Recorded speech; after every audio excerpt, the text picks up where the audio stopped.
Hi, folks. Hi, everybody. Welcome to the show. Glad you could all be here. So welcome. Glad you could join me. As always, wow, thanks, Geek. Geek noticed I was on time. Aha, that's right. Yeah, see that? And I don't know why I'm giving you all the finger. You didn't do anything wrong. Um, so anyway, thanks everybody for joining me. Thanks for being here. Glad to see you. And yes, I will be answering questions that were submitted ahead of time by my patrons and channel members first, as always. So if you are here and you have something you want me to see in the live chat, whether it's a question or something you want to talk about or a super chat, especially, please, if possible, hold on to it until I get through the patron and member questions, and then I will turn my full attention to the chat. Oh, and Geek, I saw, I forgot a pin chat. Sorry, Kane20, so you'll all just have to remember it. Anyway, a Geek mentioned Dana isn't here yet. No, Dana will be late to the chat. Dana has a thing she's going to. Actually, I just got off the phone with her a few minutes ago. She's going to a gallery opening in Chattanooga, and she'll be around. She should be here before the stream is over. Hopefully, even before I get through the patron questions, we'll see. But yeah, so she will be along shortly. She did say TikTok Shives on the phone, so I did get my customary, prodding in the ass to start the show. All right, so let's get started with the patron and member questions. And the first one comes from Matt L, who says, hey, so as of writing this, I'm only on season 3, episode 2 of Superman and Lois. Will be caught up by Friday. First impressions are pretty good. New Jonathan is spot on, and Bruno Mannheim's speech has a really good gravitas to it. Seems like a good villain so far. What are your thoughts? Side note, really loving the retro reviews. Could you do Patreon member polls for suggestions? I hope you do Best of Both Worlds at some point. Well, I'm liking season 3 of Superman and Lois so far. I agree with you. I think the new Jonathan has been good so far. I think he's doing well in a tough spot, and I think the show itself is doing well with him. For anybody who doesn't know, the original actor who played Jonathan left the show. I think he cited mental health concerns. Like, it was just he decided he would be better off not doing a weekly television show, and good for him for making that decision to do what was best for his well-being instead of staying on the show and perhaps making things worse. So the new Jonathan has been good so far, and the show has done well with it by just kind of letting him be Jonathan and not going too far out of their way to focus on him and like get him over as this is the new Jonathan, everybody look. Like, they're just kind of letting him play the character. And yeah, I think he's done well so far. And yes, I like Bruno Mannheim. I think he's a good villain. I can't remember the actor's name, but he was also in The Expanse, and I recognized him from that, and I was like, oh hey, because he's really good, and he's good as Bruno Mannheim, and I like the way that they have conceived of Mannheim in the show so far. I think he's a really, really interesting villain, both in terms of what his supervillain plot seems to be, as it has been revealed up to this point, and also just in terms of his character and his orientation towards Superman and the other more heroic characters, and his connection to the part of Metropolis that he's from, and just that whole thing is really, really interesting and has a lot of story potential there. So yeah, I like it so far. We're 5 episodes in. Hopefully you've gotten caught up on the episodes that have been released so far. But yeah, I'm pleased with it. They're doing a really good job of balancing what has become a pretty big cast. There's a lot of regular and recurring characters in the show, and up to episode 5, they've done a good job of kind of keeping all the plates spinning, and giving everybody meaningful things to do that the show can come back to and progress a little bit each episode, and so that everybody feels like they're an important part of the story and nobody's just being dropped. And 2 or 3 episodes don't go by where you're like, whatever happened to General Lane? He hasn't been in the show for a while. They're not doing that. They're keeping everybody included in a way that feels important. So that's very good. And as far as the retro reviews, I did have an idea eventually, maybe next year after I've done a year of them, because I want to keep doing the retro reviews as an ongoing thing. And there's plenty of old Star Trek episodes to review. So, I mean, I'm not going to run out anytime soon. But maybe after the first year, I could take a Patreon / member poll to choose what the next theme will be. You know, maybe have like, because I've been doing them in batches where the episodes are all kind of tied together by the same theme, or because they all fall into the same category. So I could do something like that, have a poll to say like, okay, when this batch is over, what's the next batch that you want to do? And I could say what the theme is and what episodes would be included in that batch, and people could vote on that, something like that. So I have thought about that. I think that's a good idea. And thank you for the suggestion. Kier. Is Cisco the prophet's secretary? The reason all the Bajoran sages know what to write is because Cisco read the prophecy and is reading it back to them. Imagine living in a place without time, answering messages from Bajarans all the time. It actually, your question, it reminds me of one of my favorite Modest Mouse songs, called Styrofoam Boots / It's All Nice on Ice, All Right, where there's a lot. The first part of the song, the Styrofoam Boots part, it depicts a person who has gone to heaven, and he meets God, and God has a line in the song where he says, anytime anyone gets on their knees to pray, well, it makes my telephone ring. And when I got an image of Cisco being in the wormhole with the prophets and having to field like prayers from Bajards constantly, and it made me think of that. His telephone is always ringing. And that's an interesting interpretation of what Cisco is doing, because he is there with the prophets and they are non-linear. All of the prophecies that the Bajarans have had for thousands of years, from their perspective, it's actually Cisco's job as the emissary, while he is in the timeless void of the wormhole, to actually write those prophecies and dictate them to the Bajarans who wrote them down. I think that's a charmingly mundane interpretation of what Cisco will have to do, or what he has had to do in when he's been among the prophets all this time. Joe C. Regarding Picard Season 3, have you and Jason analyzed the closing credits montage? It seems to be calling out major plot points. What do you think? P.S. If this entire season is taking place on a holodeck somewhere, my heads will explode. Jason and I have not watched the credits for any of the episodes.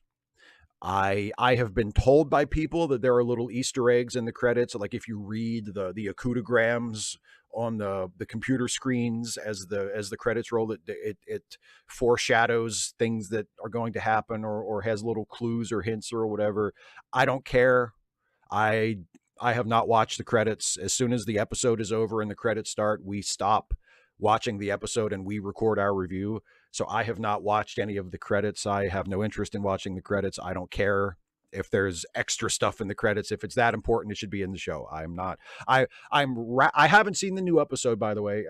For those of you who aren't familiar with how we've been doing it, Jason Harding and I have been reviewing Season 3 of Picard together, and those reviews go up on Saturdays because that's when Jason can do it due to his work schedule. So I have not seen the episode yet. Jason and I watched the new Picard episodes together at the same time on a Zoom call, and then as soon as the episode's over, we immediately record the Zoom call, and that's our review.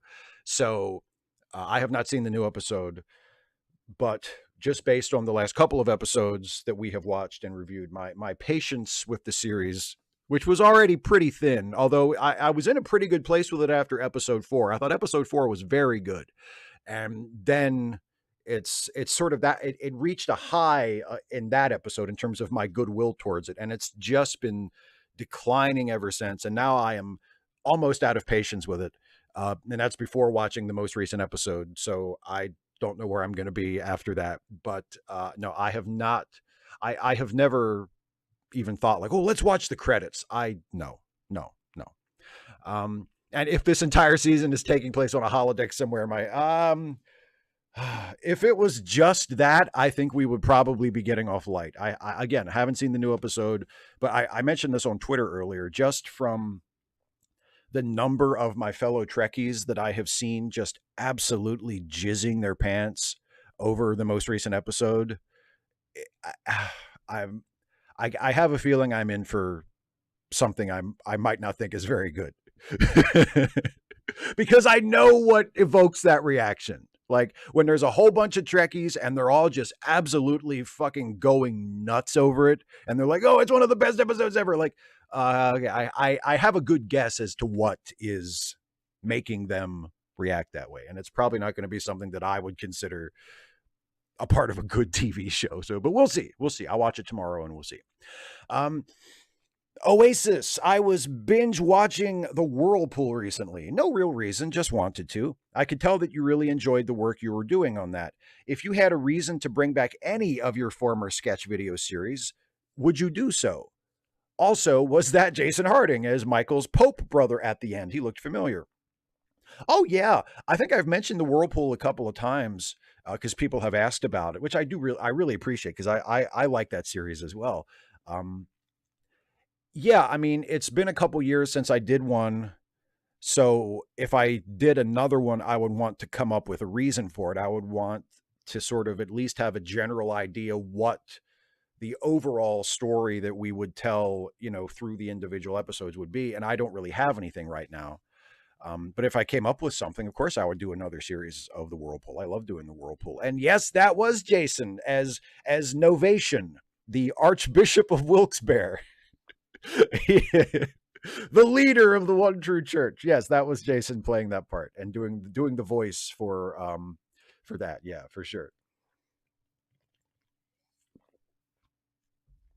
Jason was only too happy to do that. And actually, like, when I was creating the character and coming up with, a little bit of his backstory that I thought would be fun to explore in the show, and I decided that part of what would sort of make Michael Worley tick would be that he is by far the less successful brother. He has an older brother who has, and success measured as advancement in this cult that they're in, this this like Catholic offshoot religious group that they're a part of. Um, you know, that his brother is far more successful in this organization than he is, and he doesn't want to come right out and say it because it would almost be blasphemous, to speak ill of the archbishop, right? But you can tell that it just eats away at him. So as soon as I figured out that I wanted that to be part of him, I thought, oh man, if we ever see or hear from the brother character, who I decided his birth name is Noah, and then after he ascends to become the head of the church, he takes the papal name, the regnal name of Novation. And when and if he ever actually were to appear in the videos, I would love for Jason to play him. And I pitched it to Jason, and of course he was, he was more than willing to do it. So yeah, that was part of the deal when I first started doing those videos. Um, and yeah, if it comes back, and if there is a reason to bring Archbishop Novation back into it as well, then yes, I would love for Jason to play him again for sure. Eric Byer, speaking of old sketch series or previous series on the channel, Eric Byer says, I wonder if you've heard anything from Millicent lately. I don't recall seeing her since before the pandemic, when she was confronted with the knowledge that one of her parents is a Malamute. How has she dealt with that revelation, and how is she doing overall? Thanks. And yes, to speak in real world terms, Millicent is one of the characters from Steve and Stuffy who was retired when my wife and I split.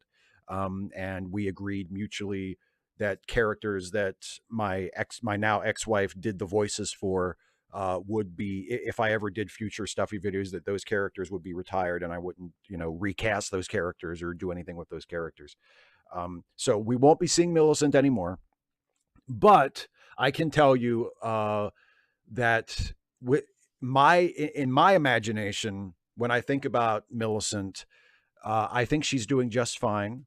I think she has probably reconciled her unexpectedly mixed parentage. She still has the same sort of haughty, holier than thou attitude toward other people, especially toward humans. But she has accepted her, her more diverse heritage, and stays in touch with her newly discovered birth mother, and has probably been back to Alaska to visit her husky family as well. So I think Millicent is doing just fine, and probably in terms of her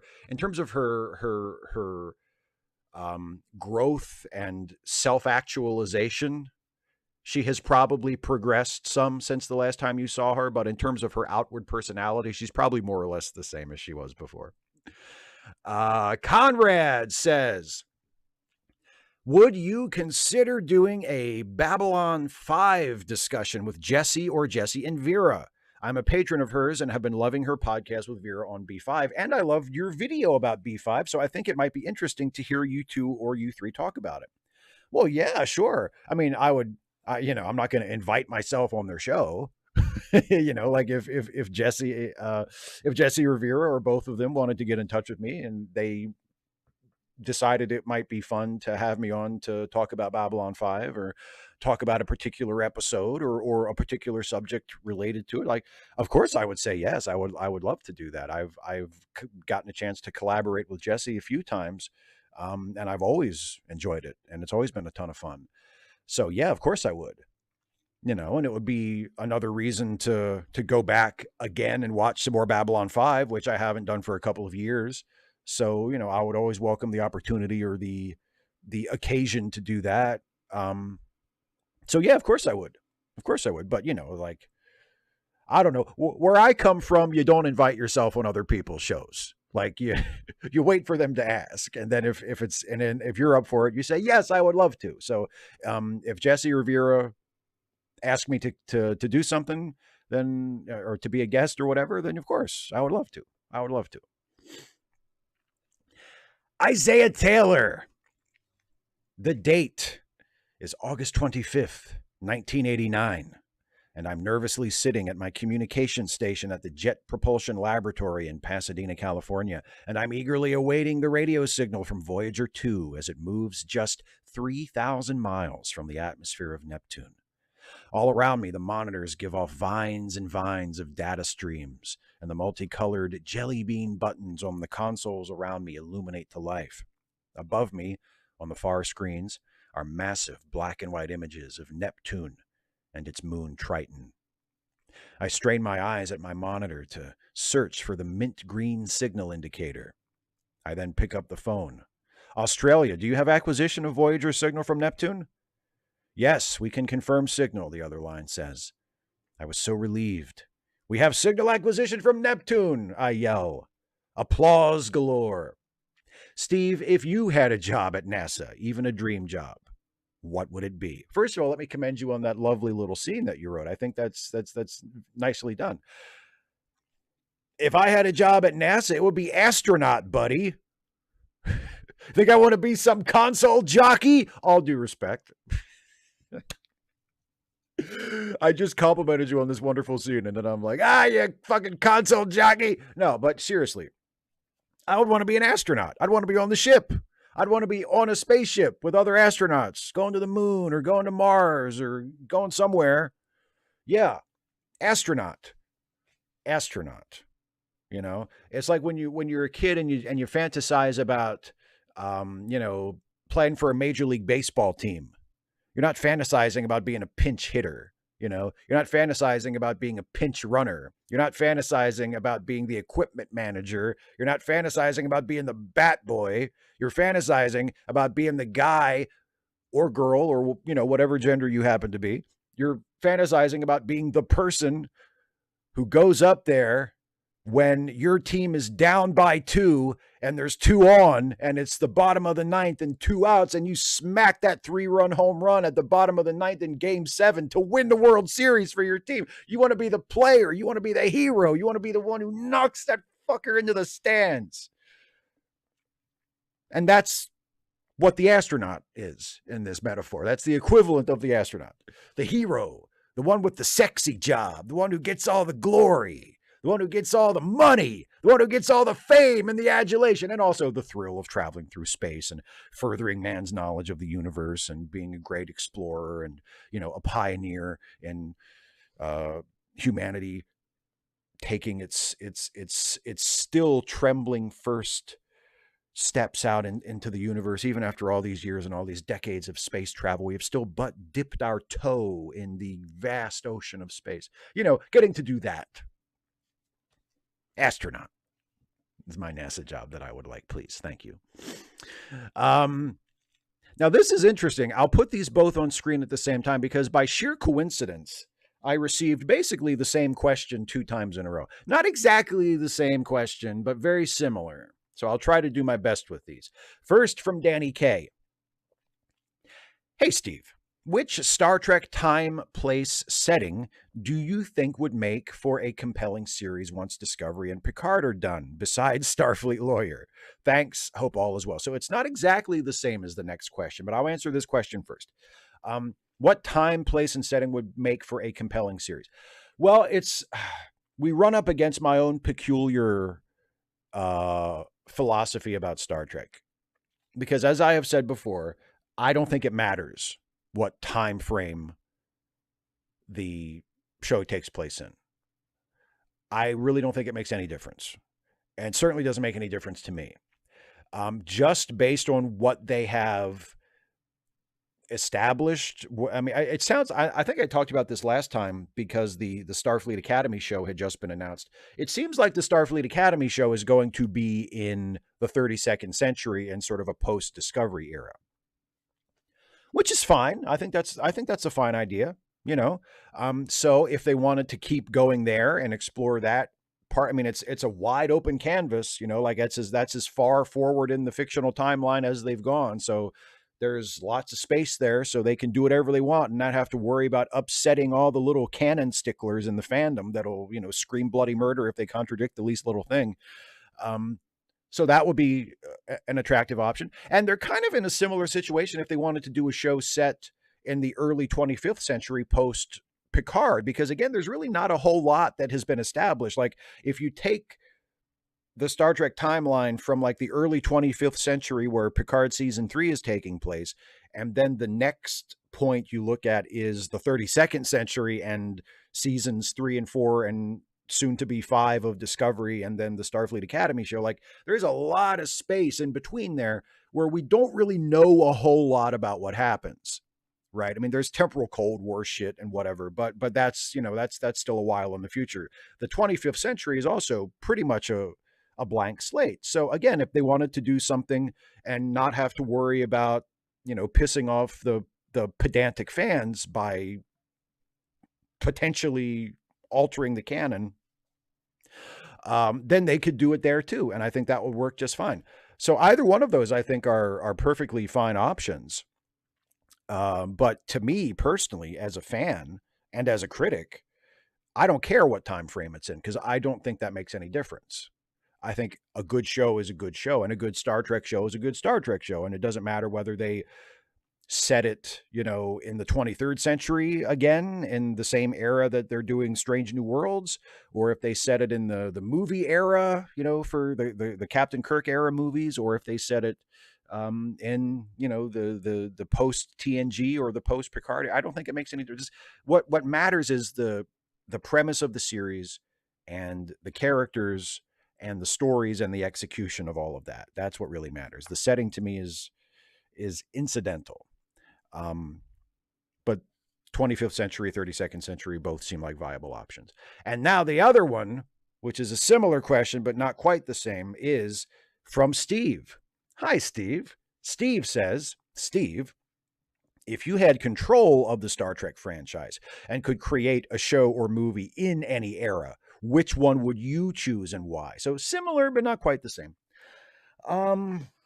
But suspiciously similar, like the kind of thing where when I was pasting in the questions, I was like, didn't I just get that question? But not quite. So anyway, I think I've mentioned before, again, as I just said, it doesn't really matter and I don't really care. But for purely personal, selfish, aesthetic reasons, if I were given the keys, so to speak, and I could control the franchise and I could create a show in any era that I wanted, it would be, and I don't know, I don't know the exact year or the exact place it would be. And again, it's not really important, but because my show would be my show, right? And it wouldn't be about making references to shit that happened in other shit. It would be my show about my shit within the Star Trek universe. But it would be during the original series movie era. It would be sometime, you know, between Wrath of Khan and Star Trek 6, or maybe the era immediately following Star Trek 6. It would be sometime in that chunk of time in the Star Trek timeline, for the sole reason that those are my favorite uniforms. The monster maroons, the big red tunic uniforms. Those are my favorite Star Trek uniforms, and I would love to do a Star Trek show where everybody was dressed like that. And it could be, and I mean, I could see doing it where they look more or less exactly like they look in the movies. I could see doing it where they're wearing the more updated versions that they use when future Captain Pike shows up at the end of Strange New World season 1, where he's in the maroon uniform, but they've sort of translated it to match the aesthetic of the newer Star Trek shows. I still think it looks great. I think it's a really great basic design. That's what I would do. I would set a show during that era to have some version of that uniform be the Starfleet uniform, because I think it looks great and it's my favorite uniform. And other than that, there would be no reason why my show would need to be set in any era of Star Trek, because it would be its own thing. But for the uniforms, I would set it in the movie era. Michael Ridra, when does a work become too fanficky in your opinion? I probably should have thought of this sooner, but it occurs to me that my novel, a premise of which is that characters from works in the public domain have become real, might be considered fanficky by its nature. The protagonist has a contentious partnership with Morgan Le Fay, gets their ass kicked by Frankenstein's monster, and gets swindled by Maria from Metropolis while trying to solve a werewolf murder. Give it to me straight, Shives. Am I just writing public domain fanfic trash? Well, I cannot tell you that because I have not read what the story you're talking about. And I'm not asking to read it. And don't take this the wrong way. I'm not trying to be mean, but I don't really want to read it. I don't have time, and I'm not going to read it. But just based on what you're saying, it could go either way. One of the first thing I thought of when I read your question and you laid out the premise there was Alan Moore's The League of Extraordinary Gentlemen comics. Because it's basically like a 19th century Justice League made up of public domain characters from famous, sci-fi and fantasy and horror books, right? It's Mina Murray from Dracula and The Invisible Man from The Invisible Man, and Captain Nemo and Alan Quatermain, and who else? Dr. Jekyll and Mr. Hyde. So, it's like a team up book of literary figures, right? And that could have very easily gone in a self-indulgent, nerdy, wish fulfillment, fanficky direction. But it didn't, because Alan Moore has a particular story in mind that he's telling with these characters. He has takes on each character, places to take them in terms of their character growth in his story, things he wants to say about them in his story. It's not just, oh, let me get some toys out of my toy box and play with my toys, which I think is more, is closer to what people think of when they think of shitty fan fiction, is just, oh, look, I'm playing with the toys, right? If it's about storytelling, if it's about you as the writer having something original or meaningful to say with these public domain characters through telling your story, then there's no reason why it needs to be fanficky, right? It really depends on the execution. If it's just about writing a crossover story with a bunch of these different characters, and just for the sake of it, just to come up with reasons why, oh look, here's this character that you remember, and here's this character that you remember, and it doesn't really scan as a story. It scans as just an exercise, or an excuse to show how clever you are by getting all the characters together. If that's the case, then yeah, I think it would probably come across as too fanficky. But if it's story and character and message, and there's a point to it, if you as the author are saying something through these characters, or saying something about these characters, or whatever, then no, I don't think it has to come across as fanficky at all. I said in one of my recent retro reviews for the Star Trek episodes, I quoted Roger Ebert. It's one of my favorite Roger Ebert quotes, and one of the most useful to me in terms of understanding, in a general way, why some things work and some things don't. And what Ebert said was, subject matter is not as important as execution. It doesn't matter what a story is about as much as it matters how it is about it. So a lot rides on that in terms of whether or not your story is too fanficky or not. And hopefully you as the writer, and the fact that you're asking this question shows that you have an awareness of it already. So hopefully you as the author are able to pull yourself back from it enough to be able to make that determination. Thomas James Wright, aka Black Body Economics. If you had unlimited resources and you could take on any creative endeavor you want, any laws and or copyright restrictions aside, what would be the one thing you would put your all into? Well, I mean, copyright restrictions wouldn't matter, because if I had those kinds of resources, I would do something of my own. I would do, if I had that kind of money and that opportunity and those resources, like it would probably be a movie. I'd probably want to make a movie that I would write and maybe even direct. I don't know if I'd be up for that or not, because I've never directed anything, of any significant scale before. But I would want to do my own thing. I want to write and produce and possibly direct my own script, my own story. And I don't really know specifically what it would be. I haven't really given it much thought. Like, I wrote some screenplays, 20, 25 years ago when I was practically a kid. Maybe I would go back and find one of them and spruce it up and, rewrite it and rethink it and be like, okay, now let's take a look at this from the lens of actually maybe doing something with it.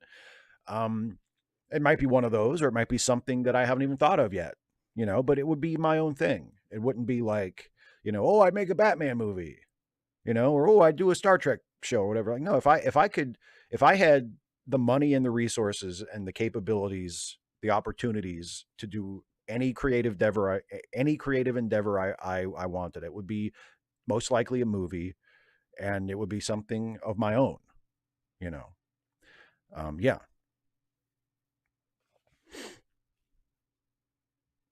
Black Cover 95, no question this week.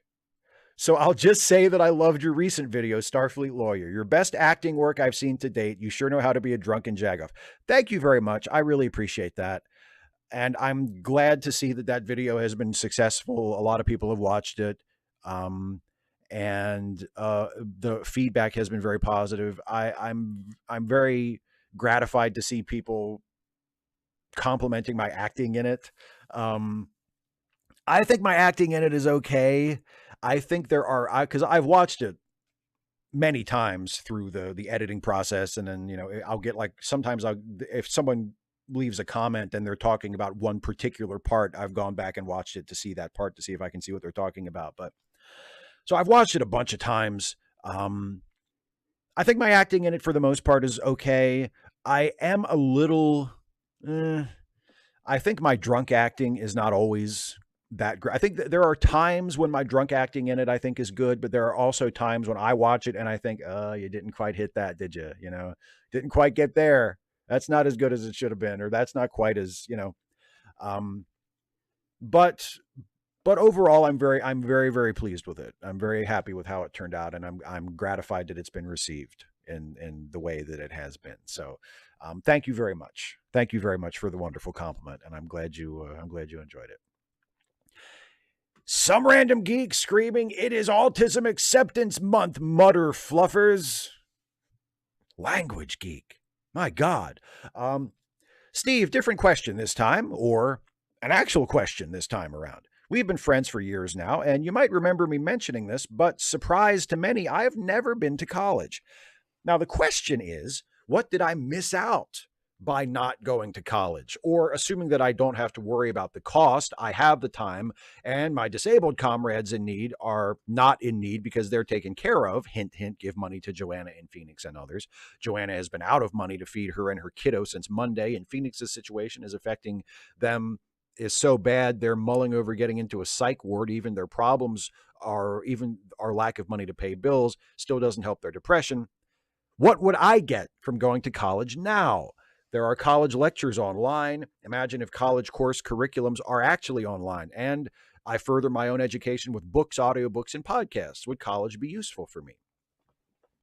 Well, yeah, if we're imagining a world, which it would be nice if it was this world, because this is something that we could do relatively easily in this country, which is to remove the barrier of financial cost to people going to college so that anyone who wanted to go to college could go and wouldn't have to worry about not being able to pay for it without going into, 30 years of debt in order to pay for it. If we imagine that those problems have been taken care of and you can just go to college if you want to go to college, I do think there are certain benefits that you get from going to college that you can't get outside of that. Yes, you're right. You can be an autodidact. You can learn through your own independent study. You can read books. You can take free courses online. You can watch video lectures. There are, thanks to the internet and the proliferation of free resources, it is easier than ever to get an approximation of a college education without having to pay to go to college or actually attend a college. And I do think, I don't think that that sort of thing is completely without value. I do think that that is a good thing to do. If you aren't able to go to college or don't want to go to college for whatever reason, I do think it's great that we have the ability now more so than ever to sort of pursue our own independent informal educations. And I would encourage anybody to do that if that's what they want to do. But there is something to be said for attending college at an organized level, at a formal level, to benefit from not only the resources of an institution, but also from the experience and the expertise of your professors. To be guided in your education by people who have mastered the subjects and can give you, not only guide you through the books that you will read and the experiences that you will have, but also offer you their own experience and their own expertise and their own point of view. I think there's a lot of value in that. And also there's a great deal of value, maybe the most valuable thing about a college experience as opposed to a completely independent study experience, is your fellow students, the community of learners that you become a part of. When I was in college, my concentration was creative writing. So I took a lot of creative writing classes and a lot of writing classes in general. And those classes made me a better writer. And one of the ways that they made me a better writer was, yes, you take writing classes and your professor teaches you about different kinds of writing and about form and structure and theory, how to break a story, how to structure a story, especially in like a screenwriting class, how to write in a 3-act structure and how to build to the first plot point and how to spin through into act 2 and get to the midpoint and then get to the second plot point and then build to the resolution. Like you know, there's all kinds of structural things that you learn, but most important of all is you write. You first of all, you have a reason, you have a built-in opportunity and excuse and motivation to write. And then when you write, you turn in your work, and your work is evaluated not only by your professor, but also by your fellow students.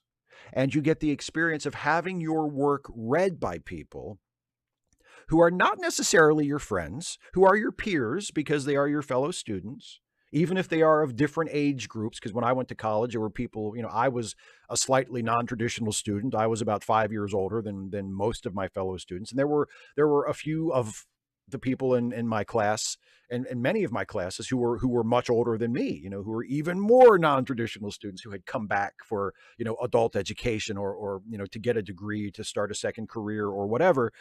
But we were all peers in the classroom because we were all there for the same reason. We were all studying the same thing. And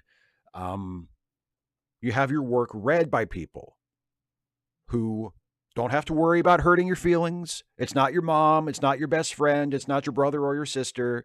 It's not someone who is, you know, trying to make you happy and tell you what you want to hear. It's someone who is there for the same reason you are.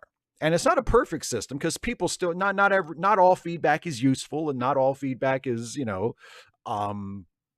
informed or even honest. But the point is, you're in a situation, you're in an environment where you're reading each other's work, and the goal in theory is for everybody to help each other, right? And if nothing else, you get to see how other people who owe you nothing respond to your work. Do they like it? Do they not like it? What do they like about it? What don't they like about it? Did they respond to a particular thing the way you thought they would, or the way you wanted them to, or the way they needed to in order for something else in the piece to work, or whatever? Like, and yes, you can get a similar experience if you know, join a writer's group, or if you take a free class at like a library or a junior college that offers these sort, because that sometimes offer classes like that for no cost or very low cost, because there's no degree granting involved. So you can get an approximation of that experience without going to college, but there's something about everybody being there for the same reason, and it being in an institutional environment and guided by an experienced person, a professor, and being with fellow students.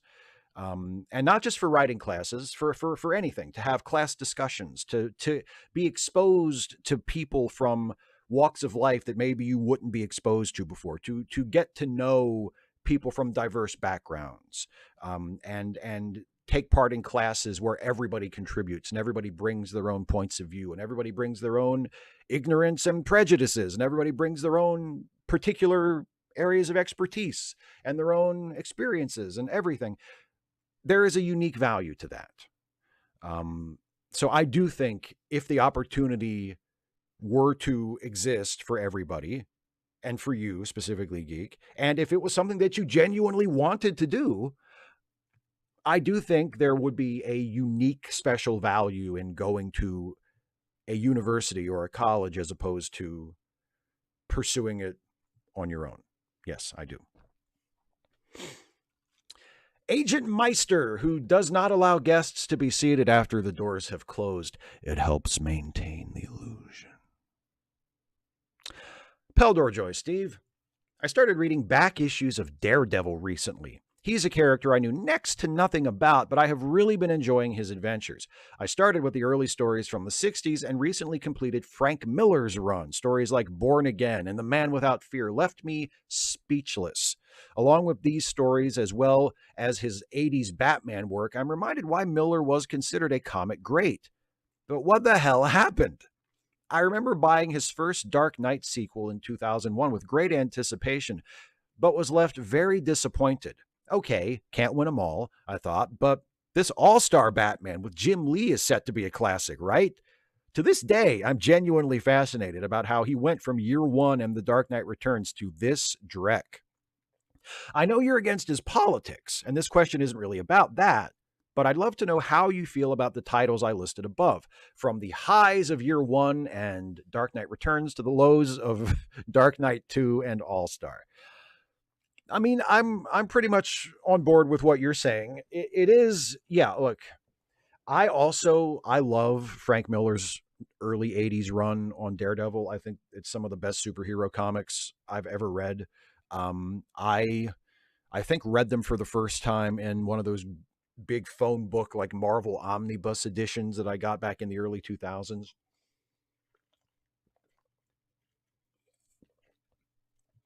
And it's, I mean, it's genius. It's genius. It's Frank Miller's Daredevil run is amazing. And yes, of course, his Batman stuff in the 80s is even better. I mean, Batman Year One is one of the greatest Batman stories ever told. It's the best version of Batman's origin and early crime fighting career that I think has yet been created in any medium. And Dark Knight Returns is a classic, is one of the great superhero comics of the 80s, one of the great superhero comics ever made. And it is kind of stunning to read that like legendary and completely justly celebrated work. And then, you know, if you skip the intermediate years and you go right to, you know, Dark Knight 2, and it's like, what the hell happened? Like, even the art isn't as good. It's not just that the writing fell off a cliff and you're like, what the hell is he doing? The art is like, what happened to his art skills? Like, he was such an amazing artist, and it's like, what the hell happened?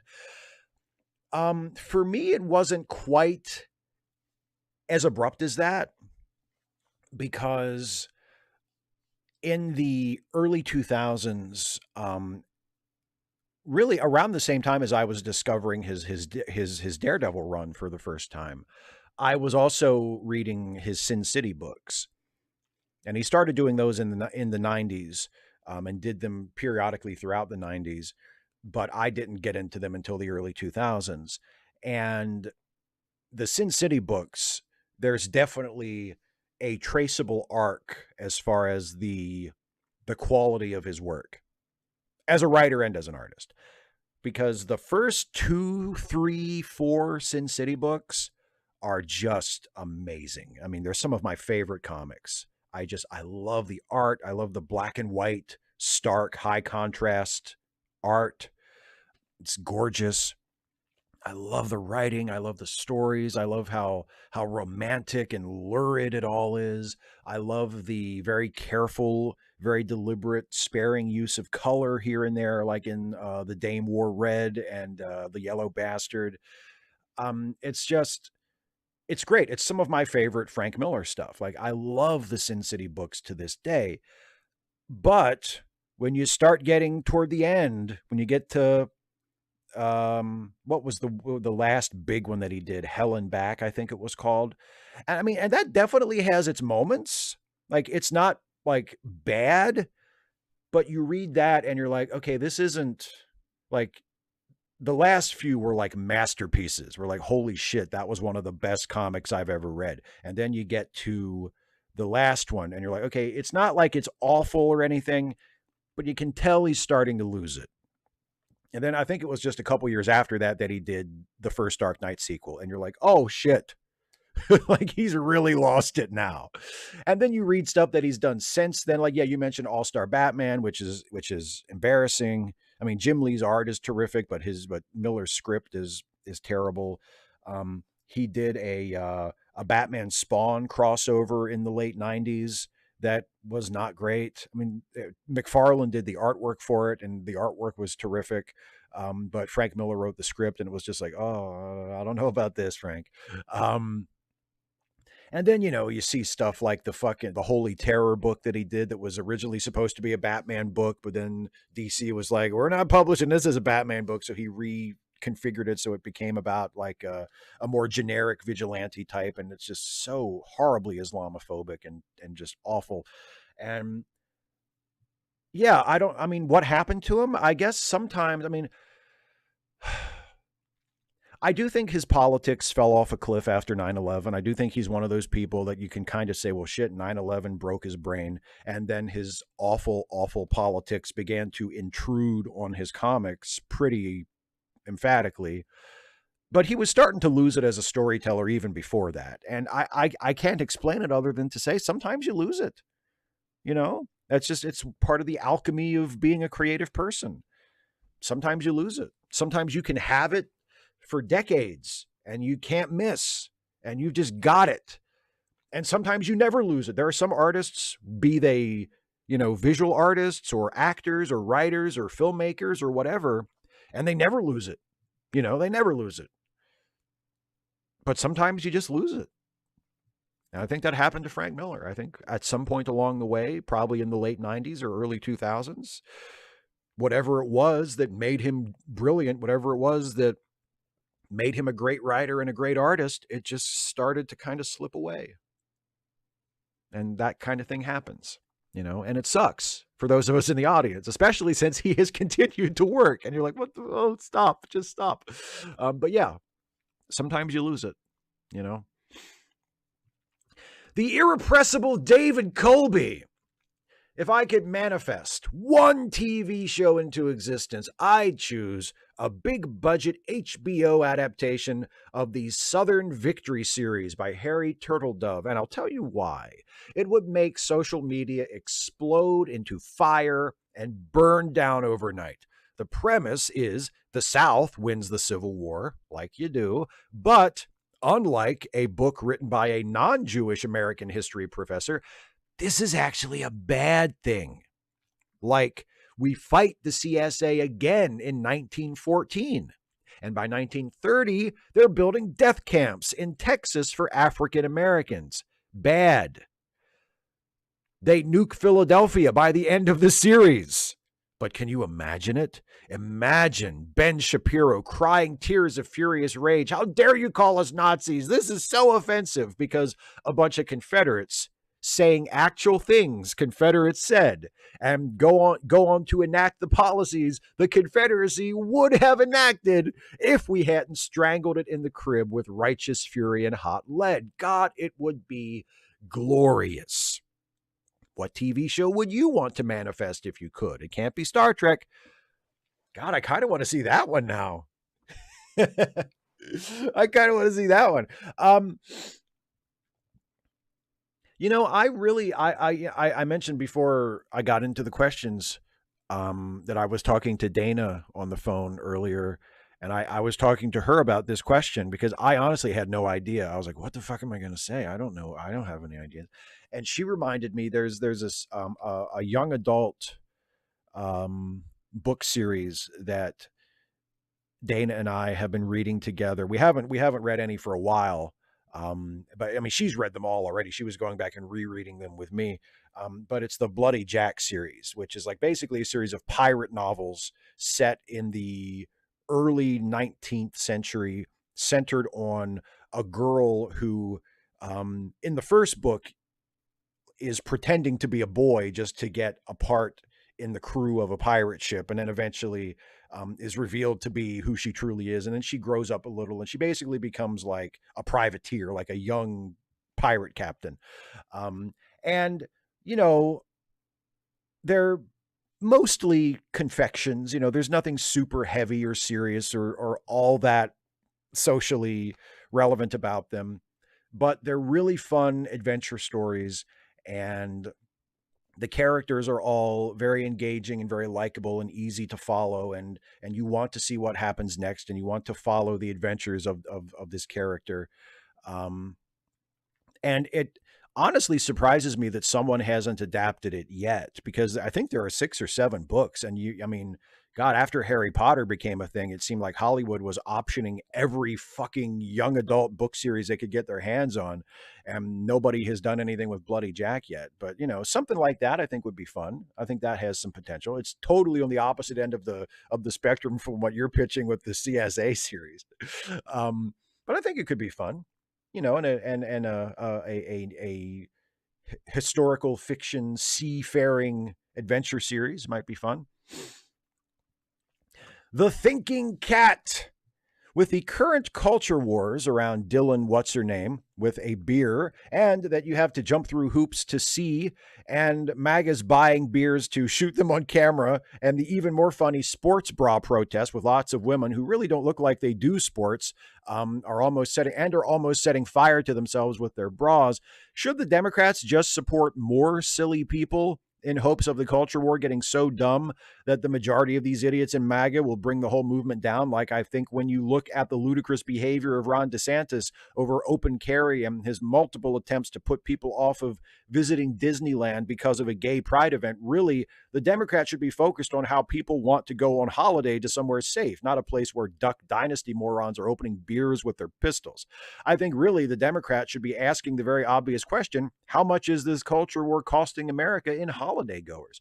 Well, in terms of your actual question, should the Democrats kind of try to juice the culture war stuff so that it all blows up in Republicans' faces? No, I think that's a terrible idea. Because here's the thing.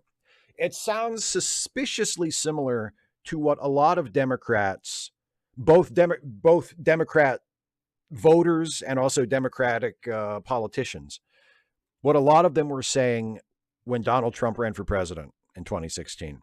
Yeah, go ahead. You know what? Let's support Trump. Yeah, go ahead, everybody. Vote for Trump, because everybody thought that it was just a circus and he didn't have a chance in hell of winning. They underestimated how gullible most of his voting base are. They underestimated how proudly, happily ignorant and impressionable most of them are. And they just and how appealing his crude racist form of populism would be to people. And he won. And we had to make it through 4 years of Donald Trump as president, and we're still having to deal with bullshit that is specifically related to him, in addition to all the normal Republican right-wing bullshit that we would probably have to be dealing with regardless. So no, I don't think it's a good idea. I think it blew up in our face last time. And again, I say this as a registered and voting Democrat. I don't think I trust the Democratic Party to be able to do something like that skillfully enough and thoughtfully enough to pull it off and get the desired result. So no. And also, the Republicans don't need our help. Like, we don't need to sort of feed them things to get pissed off about with culture war bullshit. They're doing just fine by themselves. I mean, if the idea is, well, let's, that eventually they will take it too far and it'll bite them in the ass, just let them do that. We don't need to, risk making it a lot worse, in the meantime. So no, I don't think that's a good idea at all. I think Democrats should focus on appealing to left-wing voters, progressive voters, people who are more or less on their side, but don't vote for Democrats or don't vote for anybody because they just don't think it's worth it. Work on animating and motivating that group of voters, and work on reaching out to people in minority groups and in the working class, and crafting a compelling message and then following through on that message, which says that, hey, we're on your side. We want to serve your interests. We want to raise your wages. We want to end the discrimination that you are having to deal with. We want to make the world a better place for people like you who have it the worst, and for everybody else in general, but mostly for you all, because you're the ones who are dealing with the worst bullshit. And craft that message and deliver that message, and then follow through on the promises that are related to that message. Focus on that. Don't focus on, trying to provoke the Republicans to burn down their own circus tent. Keith Parker. Hey, Steve, my wife tells me that for a guy who works at NASA, I sure can be a dumbass sometimes. I introduced myself last week and forgot to ask a question. What I would be interested to know is what makes a Trek story a Trek story? A friend of mine loves canon. I love character-driven tales. Canon does not matter very much to me, but he asked, then how do you know you're writing Star Trek? Fair question. In my mind, there are a few elements and tropes that define the show. A moral lesson and doing what we say we're going to do. For me, there are a handful of other sci-fi items, e.g. not being able to transport through shields and the ability to travel between star systems. There are others, of course, but I don't want to waste your time. What are the parameters and boundaries that define a good Trek story for you? Thanks for answering. Take care.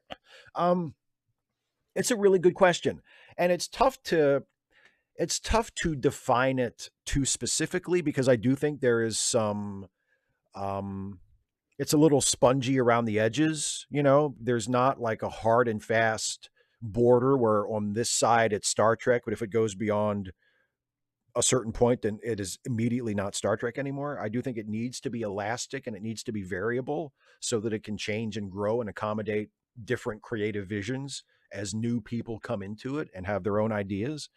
I think that's how it continues to have life after all these decades, and hopefully will continue to do so for many years to come. But I do think there are certain basic tropes, like anything, like any franchise, like any creative property, that has seen many different individual authors pass through it, and been the home of many different individual visions, right? There's a certain set of tropes that are always or almost always present that make it this thing. And yeah, with Star Trek, Starfleet, the Federation, the familiar aliens, the Klingons and the Vulcans and the Romulans and et cetera, et cetera.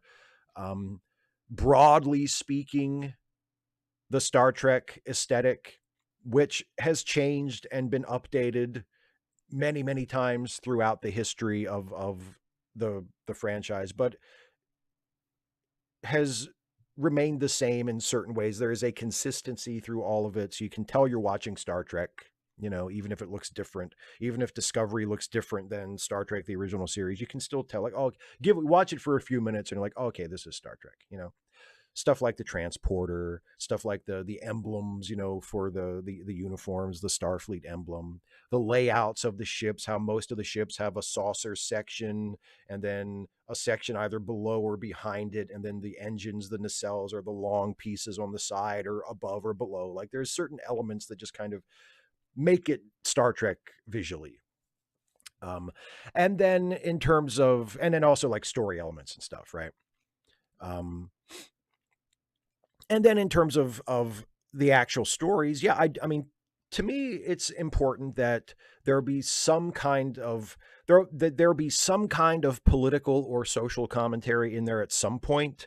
It doesn't mean that every story needs to have that, and every story doesn't have that. I mean, even back in the original series, not every story was, a morality play. Not every story was a political allegory, but every 2 or 3 or 4 episodes there was one, and it was a regular part of the story of the overall story, of the series, that was important, that was part of what made it Star Trek, that it was using science fiction to say something about contemporary society, to take a stand, to make an argument, to oppose something or support something, to speak out for the downtrodden, to speak out against discrimination.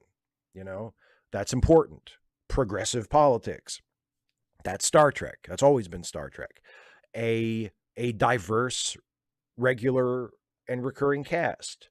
A cast of characters that I mean, Star Trek has always had at least one alien in the regular cast, so I think you would probably want to continue that in some form. But honestly, I've said before, I don't really care about the aliens in Star Trek. I care about what the aliens represent, and I care more about the actual people in it. So I do think a Star Trek show should have a racially diverse cast. There should be not just white people, but people of color, and not just 1 or 2 people of color, but different kinds of people of color, people from many different backgrounds, men and women, queer characters. Because again, that's something that is baked into the DNA of the show. The original Star Trek. I mean, it doesn't look as progressive as we would want it to be by our modern standards, but by the standards of the 60s, people would have called it woke if white people knew that word back then, because there's an Asian man and there's a black woman and there are people of different nationalities represented,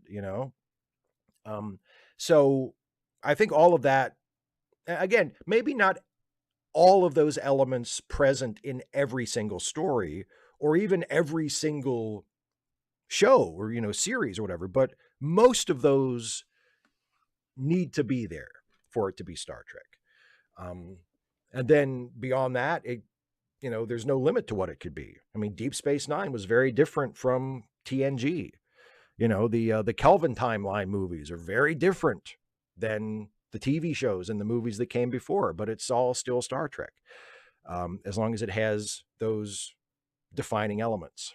So, but yeah. And like I said, I would like for the parameters to be specific enough to say, okay, this is Star Trek and not say Star Wars or something else, but broad enough to have lots of room to maneuver in there so that a writer, a storyteller with a new idea or a bold new direction or something, a story to tell that we've never seen in this context before, can have the freedom to come in and do it and not feel penned in by all the canon.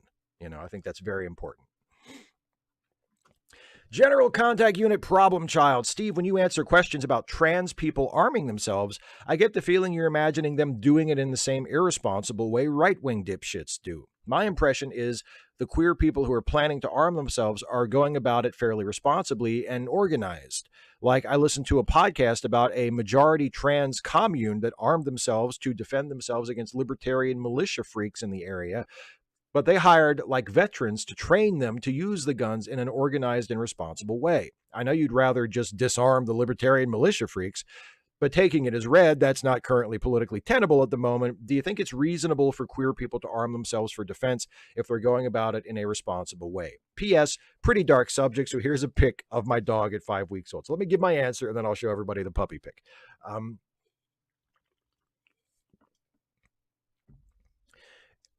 I will say this. If people are going to arm themselves, if they believe that it is necessary or that it is better for them to be armed than not to be, yes, I would prefer for them to do it in the way that you are describing in the question than otherwise. It would still be my preference to remove guns from the general population, if at all possible, rather than to introduce more.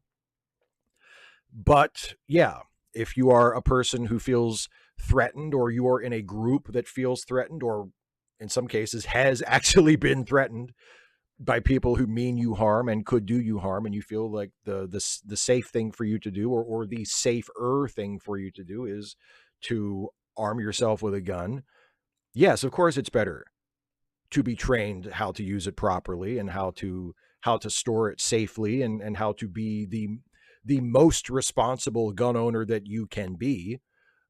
Yes, that's preferable to doing it otherwise, for sure. I will give you that. And now here's the puppy pic, a pic of my dog at 5 weeks old. Look at that puppy. Oh my God. Oh my God. Look at, oh, Jesus Christ. Okay, I'm going to come back because wow. That's adorable.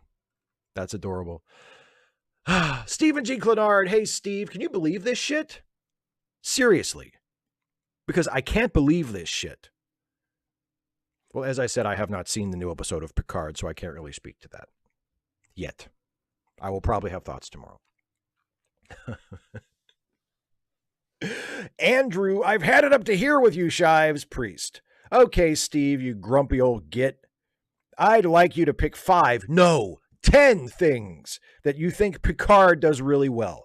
And no smartass, not Picard the character, Picard the series. Cinematography, acting, music, anything. Sheesh, miserable bugger. All sarcasm. I still as ever love you, Steve. I mean, I like the music, but I liked it better when I heard it in all those Star Trek movies that it was actually composed for, as opposed to this show that just trots it out for, nostalgia. Okay. I don't think I can get up to 10.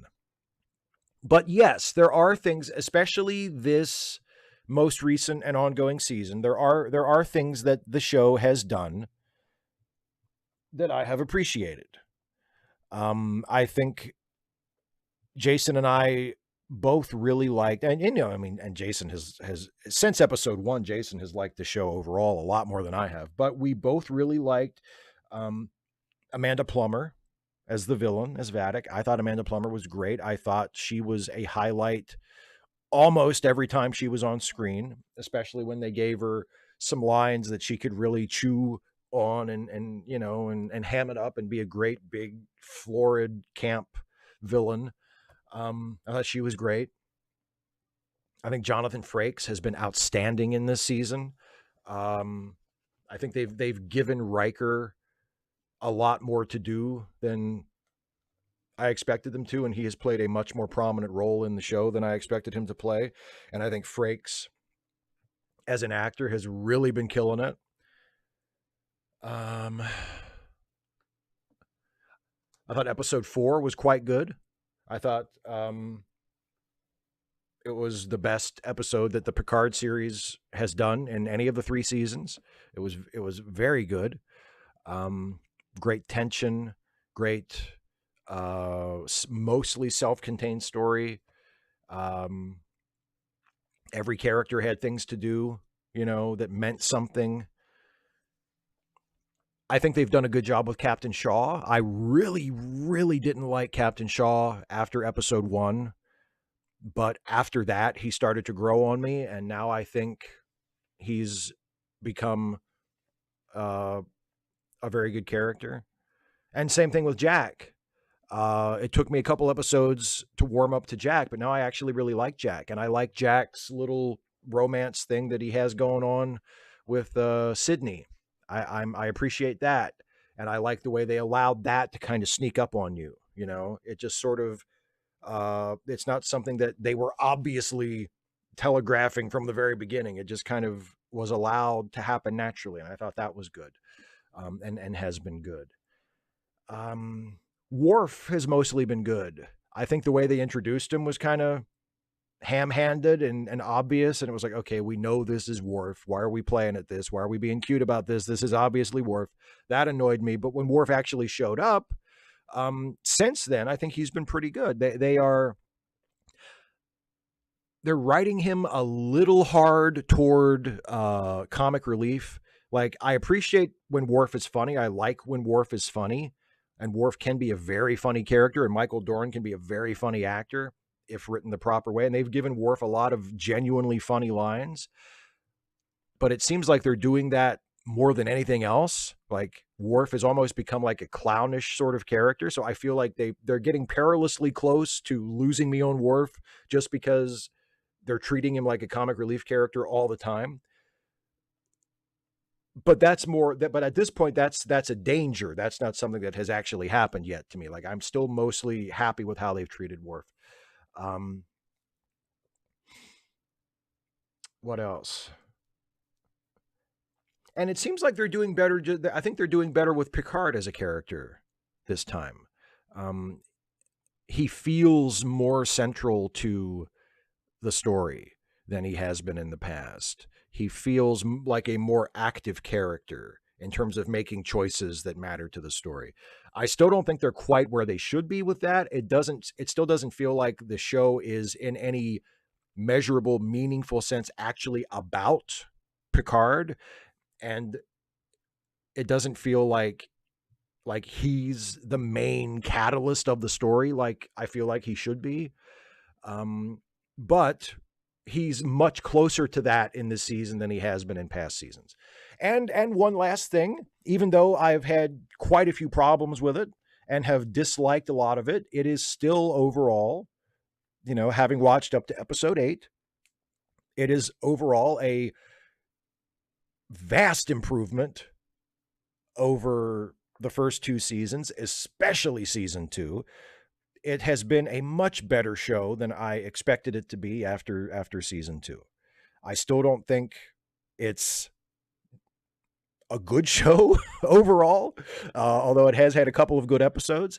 But it has a lot more going for it and is much, much better and much improved on the previous seasons, especially the most recent previous season. So there you go. I wasn't counting. I don't know if that was 10 or not, but yes, there are things about it that I have liked, and have appreciated. So there. Russell, hey Steve. My mom is a huge TOS fan, okay? But she never got into anything outside TOS until recently. She watched Time's Orphan and loved it, so we watched Trials and Tribulations, which for obvious reasons she enjoyed. So we started to watch Emissary. And again, she enjoyed it.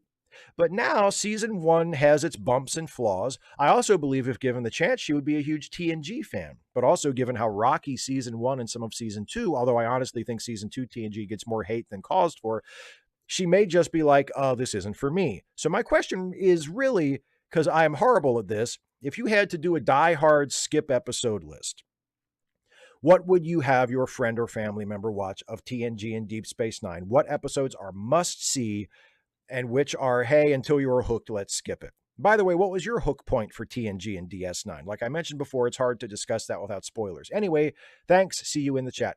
Well, I mean, as far as my hook point, I don't really think I had a, because see, I watched both shows when they were originally on, and they were just shows that I watched.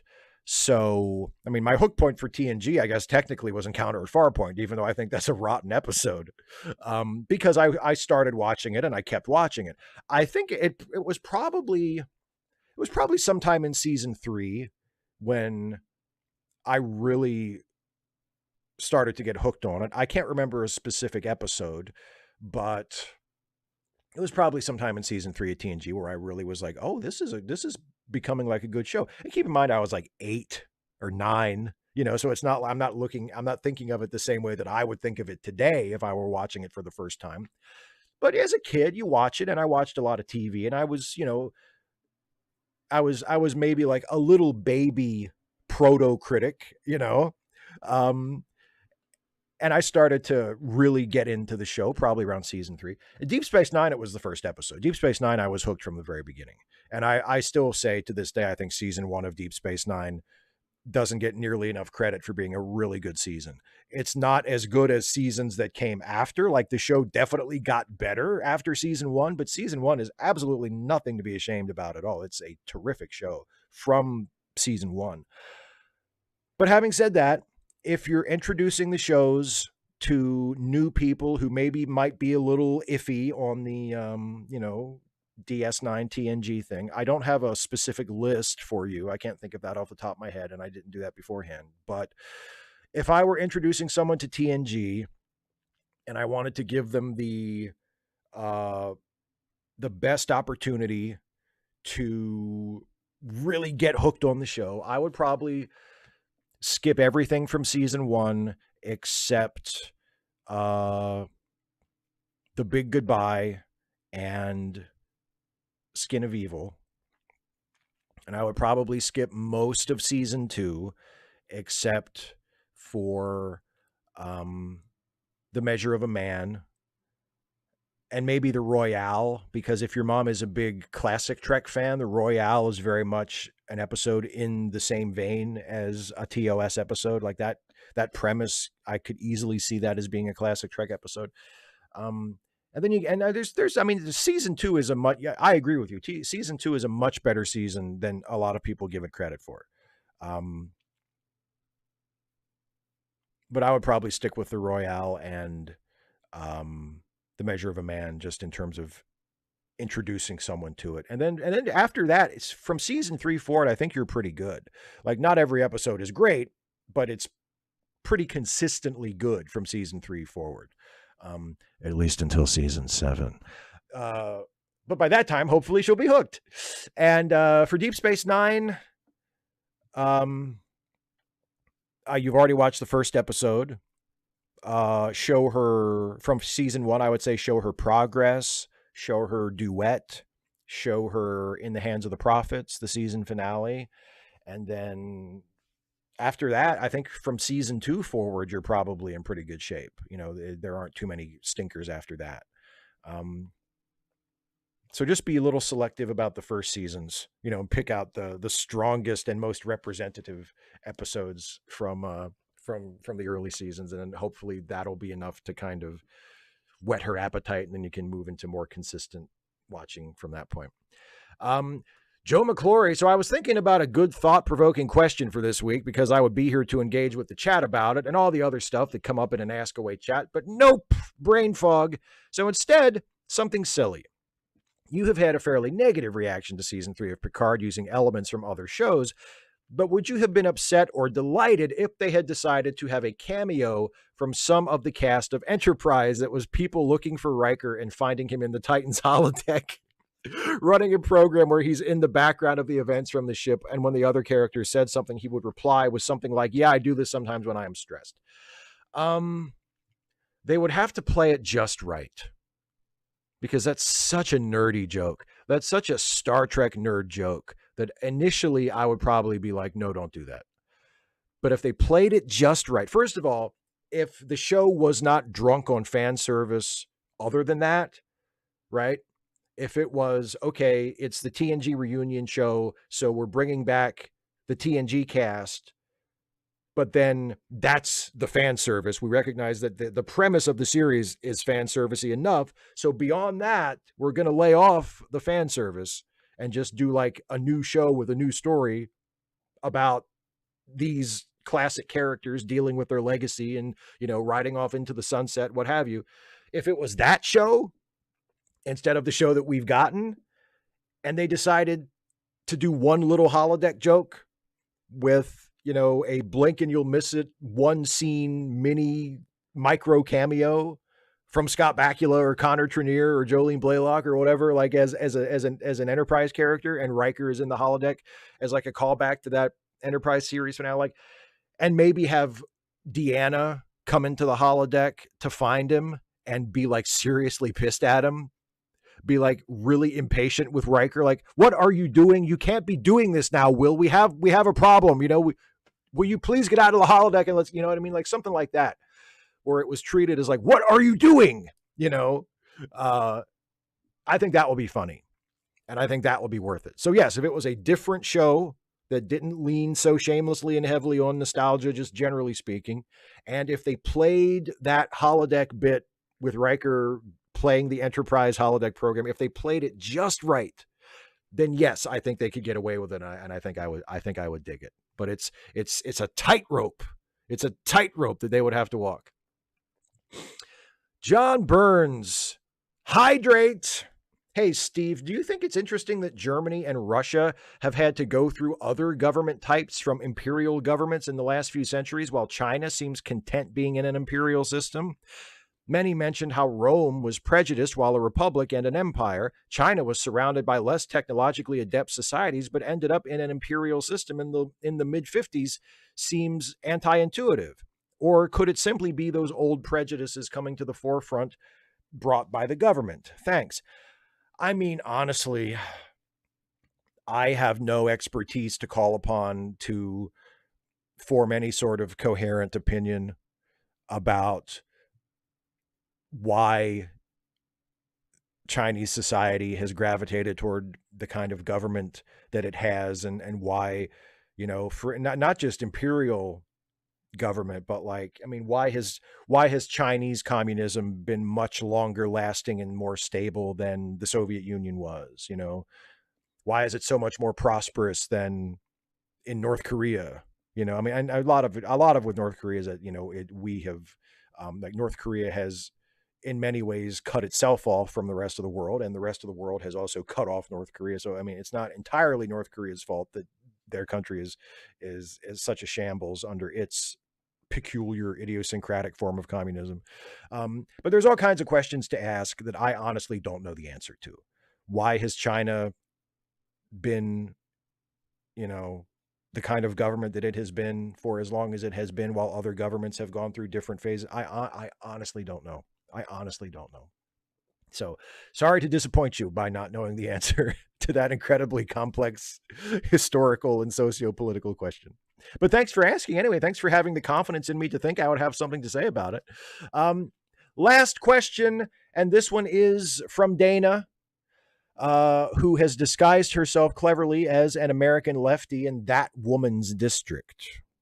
And I think if you know Dana, you know who she is referring to when she says when she says that woman's district. And her question is, "Hi, Steve. I'm really looking forward to our 9 to 5 watch along next Friday." Yes, yes, we're following up Galaxy Quest with a 9 to 5 watch along a week from tonight. So hopefully everybody can come for that. Anyway, back to Dana's question. "I hope everyone else is too. In less cheerful news, gun violence is once again a topic of conversation in the media, thanks to the mass shooting in Nashville and the subsequent expulsion and then reinstatement of Tennessee state reps Justin Jones and Justin Pearson. What I'm wondering is what specifically should be done. First of all, how should we measure success? The ban on assault weapons from 1994 to 2004 coincided with a reduced use of those weapons, but I can't tell if that also included fewer crimes or fewer GSW deaths/injuries. There seems to be evidence that people used other guns to do the same kinds of things, which means reauthorizing the 94 assault weapons ban wouldn't actually accomplish much. Should we focus efforts on support for a ban on the sale and transfer of magazines that carry greater than 10 rounds, followed by a federal buyback program? Or would another starting point be more effective? If so, what would that be? Well, I mean, I've said in a couple of the many videos I've made about gun control over the year, over the years, I think a federally funded continuous buyback program is a great idea, and that's definitely something we should do. I think regulating high capacity magazines or outright banning high capacity magazines is a great idea. In terms of the assault weapons ban and other bans that would be targeted at specific weapons or specific categories of weapons, I think we need to define what our goals are in doing that and then communicate that to the public. Because one of the very common replies to calls for an assault weapons ban is for the gun nuts to come back and say, similar to what you say in your question, well, people will they'll just commit crimes with other guns. That's true. And you're right. Overall numbers of gun-related deaths did not really go down during the assault weapons ban period from 94 to 2004. But what did go down, what did virtually disappear, were mass shootings. And when the assault weapons ban expired, mass shootings almost immediately began to increase in frequency and in body count. So the purpose of banning assault weapons is specifically to address the problem of mass shootings and to reduce the number of mass shootings. It probably won't make a big dent in overall gun deaths, but it will reduce the number of mass shootings. And I think that needs to be the message. But when we send that message, we also need to say, now, reducing mass shootings will not solve the larger problem. Mass shootings are just one small part of our gun violence problem in this country. Most gun-related deaths are not the result of being shot with an AR-15 style weapon. Most mass shooting deaths are. That is the favorite weapon of mass shooters. But most of those 40-some thousand people who die from gun-related deaths every year are not killed by AR-15 style weapons. So to reduce that number should be our larger goal. And to do that, we will need to do more than simply ban assault weapons. We will need to do other things, like ban high-capacity magazines, like buyback program, like the video I made a couple weeks ago about federalizing the Massachusetts state gun laws, require licensing, locally controlled licensing, in order to buy and possess guns, right? And the Massachusetts law leaves that up to local police departments. A lot of people in the comments, very understandably and reasonably so, said maybe we shouldn't leave it up to police departments because of the problems in policing that we have. Maybe a local police department isn't the best agency to leave in charge of who gets a gun and who doesn't. So, okay, we can bypass that by setting up an independent locally controlled board, a licensing board that is independent of the police department, that is staffed by people from the community, that is that is given the authority and their responsibility to decide who gets approved for a gun license and who doesn't. And then that process could be subject to appeal to a higher body, if somebody thinks they were unfairly denied one, right? But locally controlled, locally overseen gun licensing for all gun owners of all kinds of guns, not just handguns, not just semi-automatics, not just particular kinds of rifles, all guns, period. You need to have a license to have one. Gun dealers need to pass background checks as well as gun buyers. Private gun transactions, private gun sales need to be completed under the supervision of a licensed dealer so that the seller and the buyer can both pass background checks. Have legal mechanisms so that people who are undergoing some kind of mental health crisis, who may be a danger to themselves or to others, and have firearms in their house, so that somebody can petition a court for an emergency order to remove the guns temporarily from their house until they are judged to no longer be a danger to themselves or to others.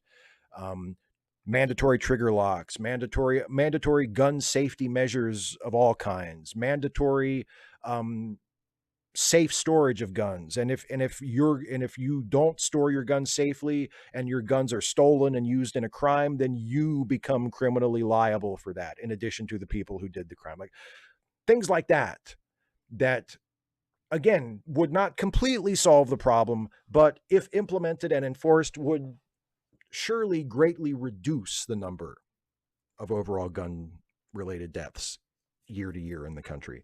So I think we need to be clear about what we want and why we are pursuing the different policies that we're pursuing. Banning assault weapons is specifically about reducing mass shootings, not about lowering the overall rate of gun deaths. We need to be very clear that just because most years half of all gun-related deaths are suicides, that doesn't mean those deaths don't count. We want to prevent those deaths too. Gun suicides are part of the problem, and they're not included in the figure. A lot of times when gun owners or people who are opposed to gun control bring up gun-related suicides, because like someone like me will say, there were 40,000 gun-related deaths in the United States last year. And someone will come back at me and be like, well, half of those were suicides. Like I'm trying to be dishonest about it. Like I'm inflating the number by including the suicides. No, I'm including the suicides because they are part of the problem. We want to prevent those as well. So yeah, I just think being more specific, more precise, which you should appreciate, Dana, about what the problem is and how we are trying to address it and what specific parts of it we want to address with particular proposals, I think is something that we really need to do. So anyway, and that was the last question. So yeah. Before I turn my full attention to the live chat, I do have a Stuffy short to share with everybody. So hopefully you will enjoy this. And after the Stuffy short, I will come back and turn my full attention for the rest of the show to the live chat. So let's enjoy the next minute or so of this brand new world premiere Stuffy and Friends short.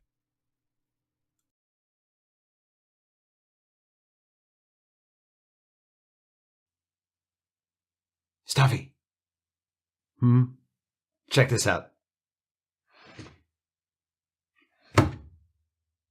What do you think? It's funny. That's all you have to say? You're using a string to lift your arm instead of just lifting it using your muscles. It's absurd and contrived and completely without purpose, which is what makes it funny. Which is the reaction you're going for, right? I think it's ingenious. Brilliant, even. You've invented a more complicated, less effective way to do something you could easily do already. So I suppose you are brilliant, in an Elon Musk sort of way. You don't have to get nasty about it.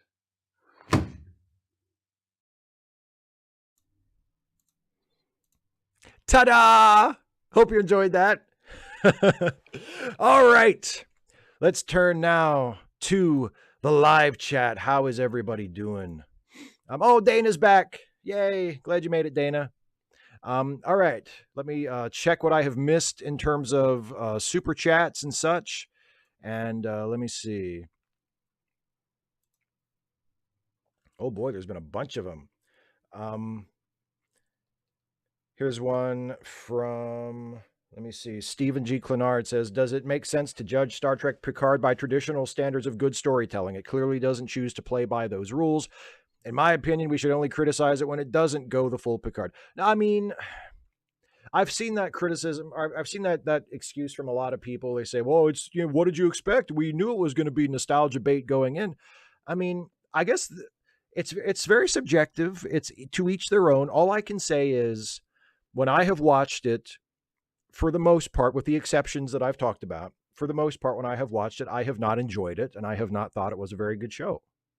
Whether I'm judging it by traditional standards of good storytelling or not, I can only articulate my response to it, and my response to it, with the aforementioned exceptions, has been that it has not been very good. So, you know, it is what it is.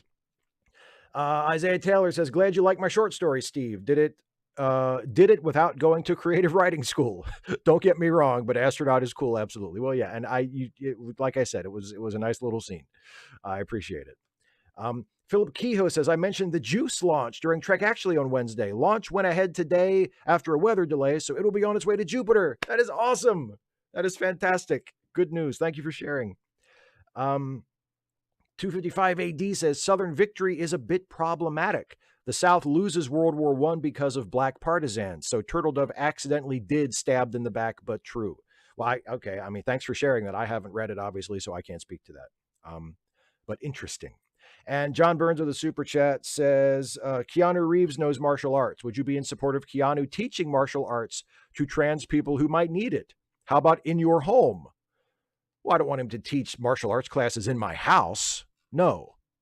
But if Keanu wanted to teach martial arts to trans people, or I mean, if anybody wanted to teach martial arts to trans people who wanted to learn, I think that would be fine.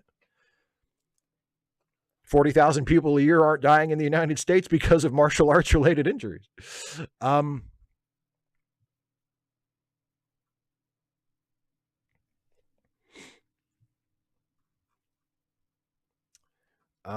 me see.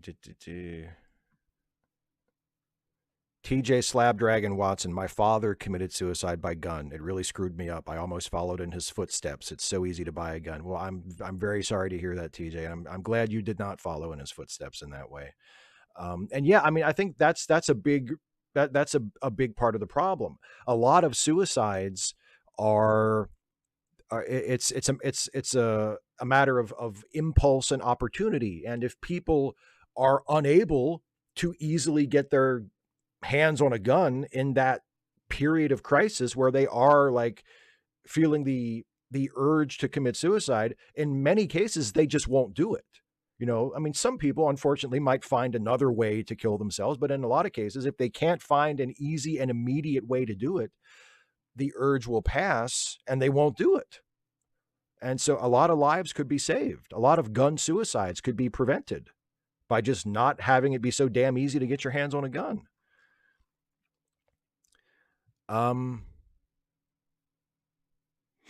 Oasis with a super chat says, got anything to celebrate with the news that Parler is dying a fiery death today? No, in fact, I didn't even know that. I didn't even know that until you said that, but that's great news. Fuck Parler. Jason McLean with a member message. Wow, giving you $1 a month for almost a year. That's about 2 drinks from Starbucks. I hope you're happy. Just kidding. You make great content. Well, thank you very much, Jason, for being a member for that long. I really, really appreciate it. John Burns says, read Behold the Jubilee. It includes time travel. I'll make a note. Or let me back up and get some of these that I have missed while I've been dealing with the super chats. Some random geek, does Steve realize with that clever thing that he must always have one arm up?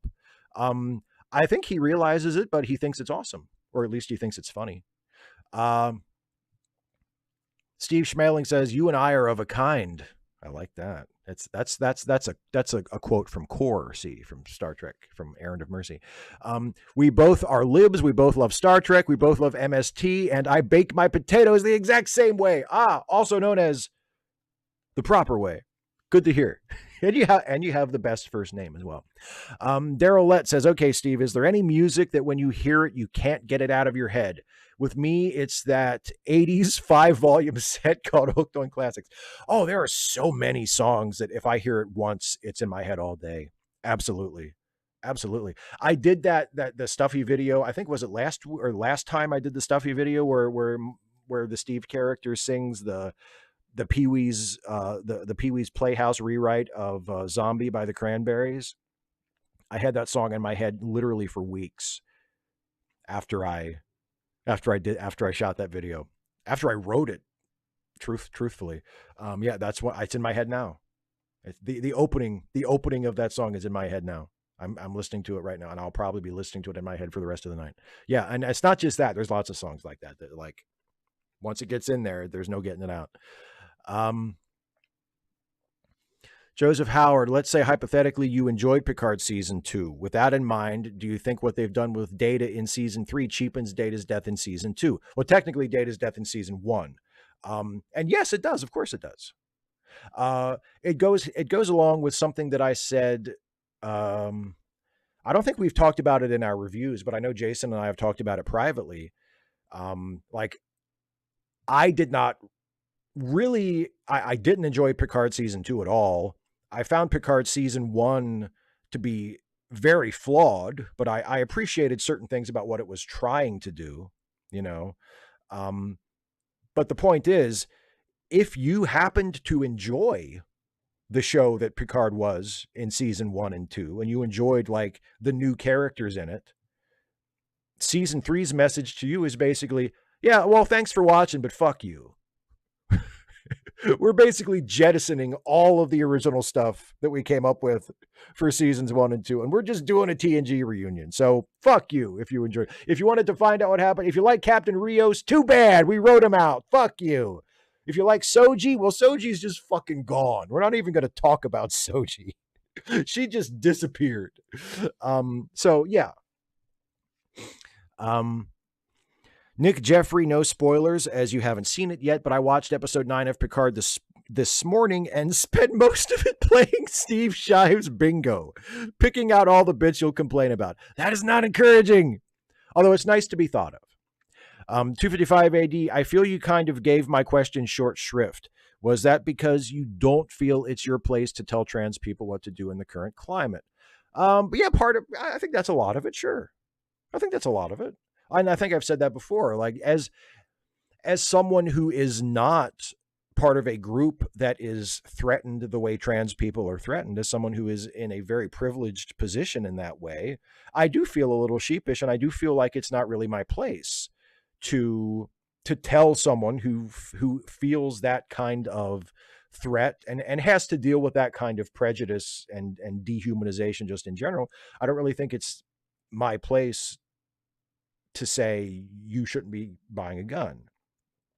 Even though, as I also say, I would prefer that nobody who doesn't currently have a gun buy a gun, because I don't think in the big picture that helps anything. But it's not my place. Would I say that, would I be really a jerk about it and be insistent if a trans person felt the need to arm themselves? Would I be like, how dare you? You can't do that. Like, I don't think that's my place, especially as a cis person.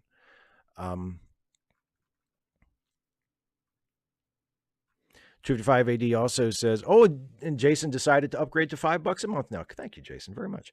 255 AD also says, would you want a young Picard show set in the 2330s? Like they could get Jack Crusher's actor to play him, maybe. Maybe. I don't know if we really need young Picard. Look, the reason to do that is that we know almost nothing about Picard's time on the Stargazer, and he was apparently on the Stargazer for a really long time. So there's a lot of like blank space there. So if you start with young Picard taking command of the Stargazer and just do a completely original show from that, where like the only familiar characters that we ever see on the show are Picard himself and Jack and maybe Beverly can appear at some point in a recurring basis. Like, other than that, it's all original characters that we've never heard of before, and it's stories and things that we've never seen or heard about before. Yeah, that could work. I'd still prefer they do something. I mean, it'll be kind of like Strange New Worlds, but with Picard instead of Captain Pike. And Strange New Worlds is my favorite of the new show, so clearly it can work. But my preference would still be to just do something completely original with all new characters. 25580 also says, how would you feel about a Trek show set in the 2800s that focuses on time travel rather than space exploration? I think that could work. I've said before, I think like Time Trek would be interesting. Kara Hughes says, we have something called the Papyrus Suicide Prevention Helpline here in the UK. And if you get the urge to do something, you can call them and they will talk with you. I think that's wonderful. We have that. We have a suicide hotline in the United States as well. And I know that they do. I mean, they do wonderful work. But it would also be a big help if it wasn't so easy to get your hands on the means. Oh, Joe McClory, fuck you, buddy. Speaking of songs that get stuck in your head, what is love? Now, see, now the zombie has been displaced. Well played, Joe. 25580 says, was it a coincidence that Women at Warp put out a video about Star Trek Law episodes almost the same time as your video? Yes, it was a complete coincidence because I full disclosure, I do not listen to Women at Warp regularly. So I have no idea what subjects they are covering. So it was a complete coincidence. Yes.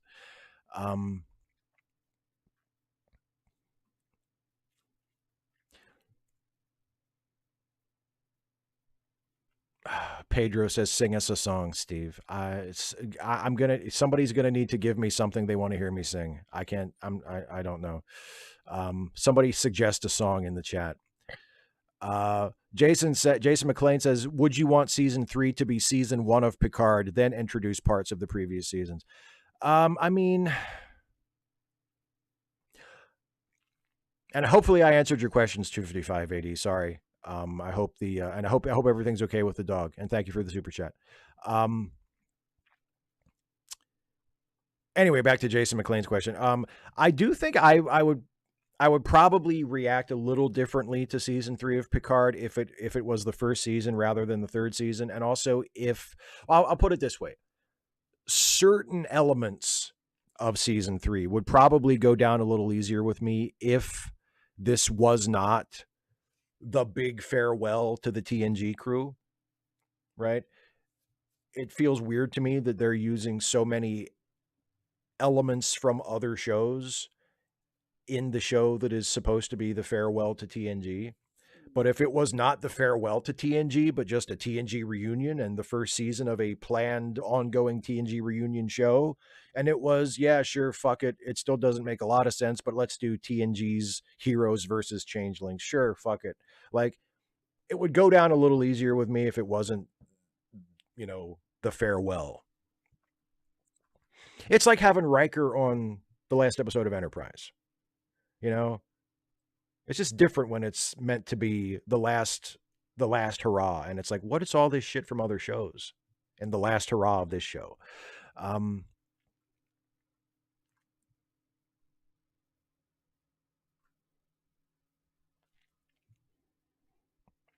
Isaiah Taylor says, asks, favorite 90s alternative rock bands. Mine is Velocity Girl. Also favorite female R&B singer. Favorite female R&B singer. I mean, it's going back a little ways, but I've always loved Sarah Vaughan. And as far as favorite alternative rock bands from the 90s, the Verve Pipe, baby. For life. Ride or die with the Verve Pipe. That's me. That's what I always say. I say that to everybody.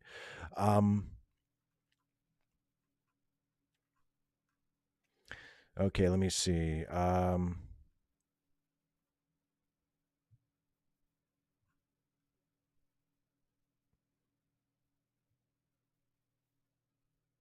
Oasis asks, what is Latent Image your favorite Voyager episode? If not, what is? Well, The Fall. I think I've said that many times. Yeah, The Fall is my favorite Voyager episode. Caitlin L says, "Sing Hallelujah." I assume you mean the Leonard Cohen version. I don't think I know the whole thing off the top of my head. Well, I heard there was a sacred chord that David played, and it pleased the Lord. But you don't really care for music, do ya? But it goes like this: the fourth, the fifth, the minor chord, the major lift, the baffled kings composing hallelujah, hallelujah, hallelujah, hallelujah, hallelujah. Not great, but anyway. Okay, Piano Man and Colorful have also been submitted. I will try to get around to a little bit of those, but first I want to answer some more super chat questions. Kurak 2011, part 1 of 2. In a fictional Star Trek universe, yes, but one regarded as a utopian society, yes or no? I'm not sure what the second part is. I'll get back to it. John Burns says Flintstones meet the Flintstones. Yeah. Okay. Is that a song? Flintstones meet the minor fall. Sorry. I told you I have trouble remembering the lyrics. It's a minor fall, the major lift. Flintstones meet the Flintstones. They're the modern Stone Age family from the town of Bedrock. They're a case right out of history. Da, da, da, da, da, from the blah, blah, blah, blah. Anyway, Dana wants to hear Colorful. I'm gonna have to look up the lyrics to Colorful. I remember the chorus, but I can't remember the. Okay, here we go. Okay, so this is a little bit. This is just up to the first chorus of Colorful, which is a Verve Pipe song. Show is over. Close the storybook. There will be no encore. And all the random hands that I have shook, well, they're reaching for the door. I watch their backs as they leave single file, but you stood stubborn, cheering all the while. I know I can be colorful. I know I can be gray, but I know this loser's living fortunate, 'cause I know you will love me the way.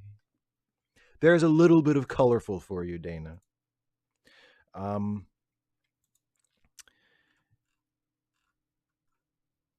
Okay, here's a new super chat from Kira. Part 2 of 2. Okay, so part 1, to refresh our memory, was in Trek, a fictional universe, yes, but one regarded as a utopian society. Yes or no? Assuming this is many people's version of a utopian society in Trek, it has capitalism, weapons, and yes, weapons of mass destruction. Okay, so now this is a 3-part question, and some sort of policing, given that they have a penal colony. Okay.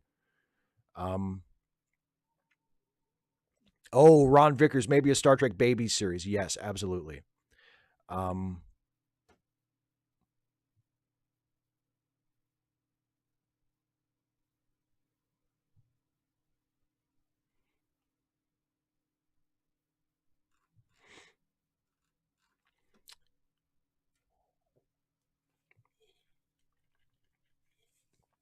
So how does utopia exist without these things? Okay.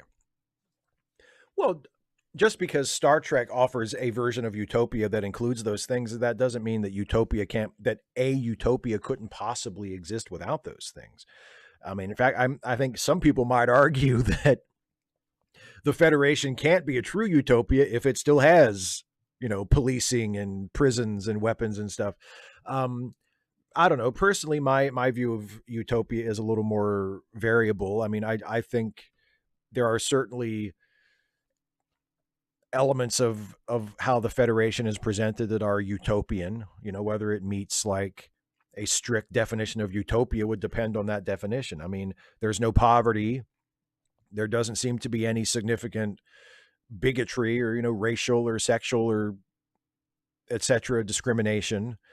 There doesn't seem to be any internal conflict in terms of war. There doesn't seem to be any significant crime, or at least violent crime. So, seems pretty utopian to me. But your mileage may vary. And Some Random Geek, yes, Live is a good alternative band. Yeah, I love Lightning Crashes. I love a lot of Live songs, actually. I dig Live for sure.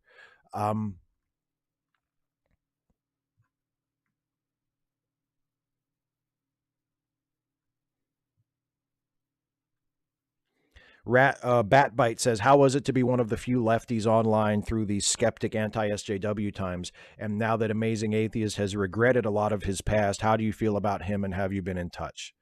I don't think he does regret his past, and I still think he's a piece of shit, and I haven't been in touch with him because I was never in touch with him. We didn't know each other.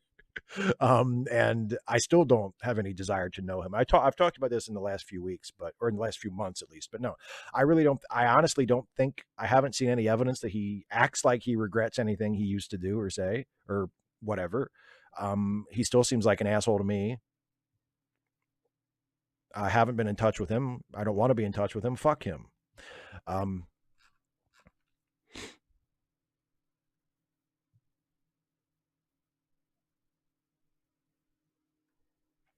Let me see. Pedro says, why are there so many references to the Navy in Star Trek, but none about aviation? Where the heck is the USS Santos Dumont? I think it's mainly because Roddenberry was in the Navy, and Roddenberry based Starfleet on the Navy rather than another branch of the armed services. And that's kind of been carried forward. Joe McClory, should Paris have been Nicholas Locarno? I mean, I think I've mentioned this before. Like, he could have been, and it really wouldn't have changed anything meaningful about the character because we only meet Nick in that one episode. So, like, he was still pretty much a blank slate, and he could have gone on to. They could have told all the same stories with Nick Locarno that they did with Tom Paris. So, it really wouldn't have made a huge difference. But I always like new characters, So I think making him, even though it's the same actor and the same basic type. I think making Tom a new character was probably the better choice, but it could easily have been Nick, and it wouldn't have been a big deal.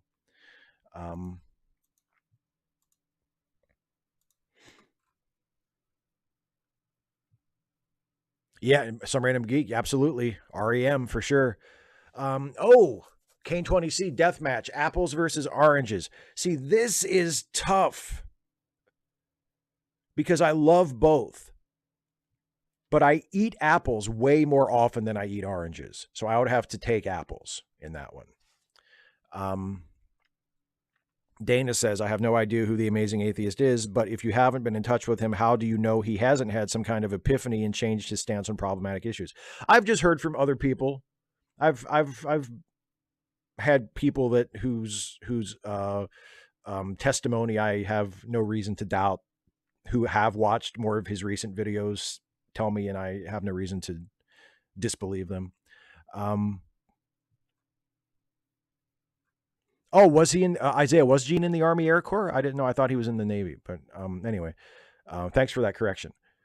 Kirak 2011 with another super chat says, I work in a place where I am grateful that we have police. Twice in 1 week, 2 of my clerks were threatened with a knife. One was stabbed, actually. Well, I hope the police were helpful in that. If they were, I'm very glad that they were. Oasis says, wasn't the reason that they didn't bring RDM as Locarno because of who wrote the character? I've heard that, and I always thought that was the case, that they didn't want to pay royalties to the writer who created the character. But then I also heard someone else contradict that and say they wouldn't have had to do that anyway because of just the contractual deal with writers where they don't own the characters they create. They, Star Trek or Paramount or whatever the parent company is, whoever owns the IP owns the characters. So they wouldn't have had to pay royalties anyway. So I'm not exactly sure what the reason was, but I had always heard before that. I had always heard that was the reason, that they didn't want to have to pay royalties to the original writer who created Locarno. Jason McLean says, Discovery ending in 2024. What time period would you want them to explore? This question again. 2280s, more of the 25th century, new original characters, or have a legacy like Seven of Nine that we follow with a lot less nostalgia. I think I mentioned this in an answer to a patron question earlier, or a patron member question earlier. More 25th century would be fine with me because that's mostly a blank slate. More 32nd century would be fine with me because that's mostly a blank slate.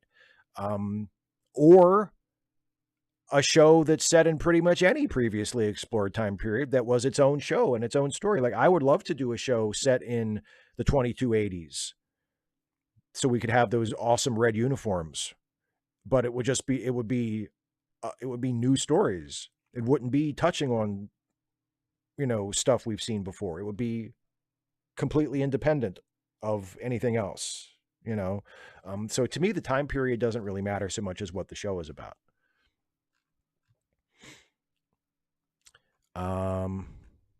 Super chat from All Mod Cons. The Bruce Greenwood show Nowhere Man. Was the end satisfying? I only saw it during the original run and unfortunately missed the finale. Would you mind telling how it wrapped up? Oh boy. Okay.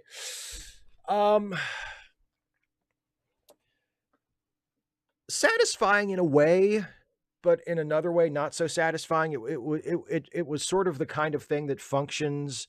It functions as a series finale, but you could also tell that it was written so that if they did get a second season, they could, keep going. Basically, the end of the last episode is Tom discovering evidence that his memories are all false and that he is not actually Thomas Vale and has never really been Thomas Vale. He is somebody else who has had the memories of this life as Thomas Vale imprinted on his brain, and that his true identity is something else entirely that we've never really seen. That was the end of the last episode. So how satisfying that is to you is up to you. I think it would have worked much better as a season finale leading to a season 2 than it does as a series finale, but it is what it is. John Burns says it goes like this: the 4th, the 5th, the feral hogs invade my home. What the fuck is that? Oh, hallelujah. Oh, thank you, Jason. Correct answer.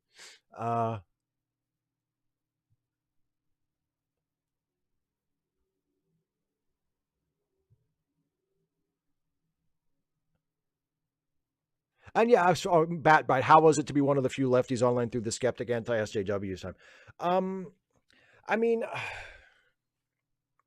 it was frustrating at times just because I saw so many people who I thought of as friends turn out to be shits. That was not fun. But in terms of like how I conducted myself and my own personal beliefs and my own personal politics, like it wasn't really, I didn't really think about it like that. I was just being true to myself. Like I supported feminism because I think feminism is a good thing. I supported LGBTQ people because I think LGBTQ people are people who deserve to be supported, and discrimination and bigotry against them is wrong. And that's why I said those things and made those videos, because that's how I truly feel.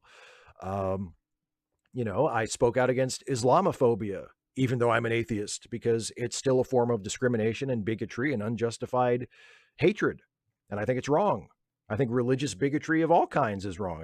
I think it's wrong to hold the fact that a person is a Muslim or a Christian or a Jew or whatever against them. It's not about the belief system that they ascribe to. It's about their personal conduct and character. And if you are a Christian and you are using your Christianity as an excuse to want to persecute and oppress other people, then that's a problem. If you are a Muslim and you are using your Islamic faith as an excuse to oppress and persecute people, then that is a problem. The problem isn't that you're a Muslim. The problem isn't that you're a Christian. The problem is that you are using your particular variant of that faith as a weapon against people. and as an excuse to try and impose your values on other people by force or through law, which is a form of force. And that's what the problem is, not that you are of a particular faith. So, I mean, religious intolerance from atheists or from people of other religions is wrong. So I spoke out against it because I think it's wrong. You know, so that part wasn't a challenge, but seeing people who I had been friends with up until that point turn out to be assholes, that was not fun.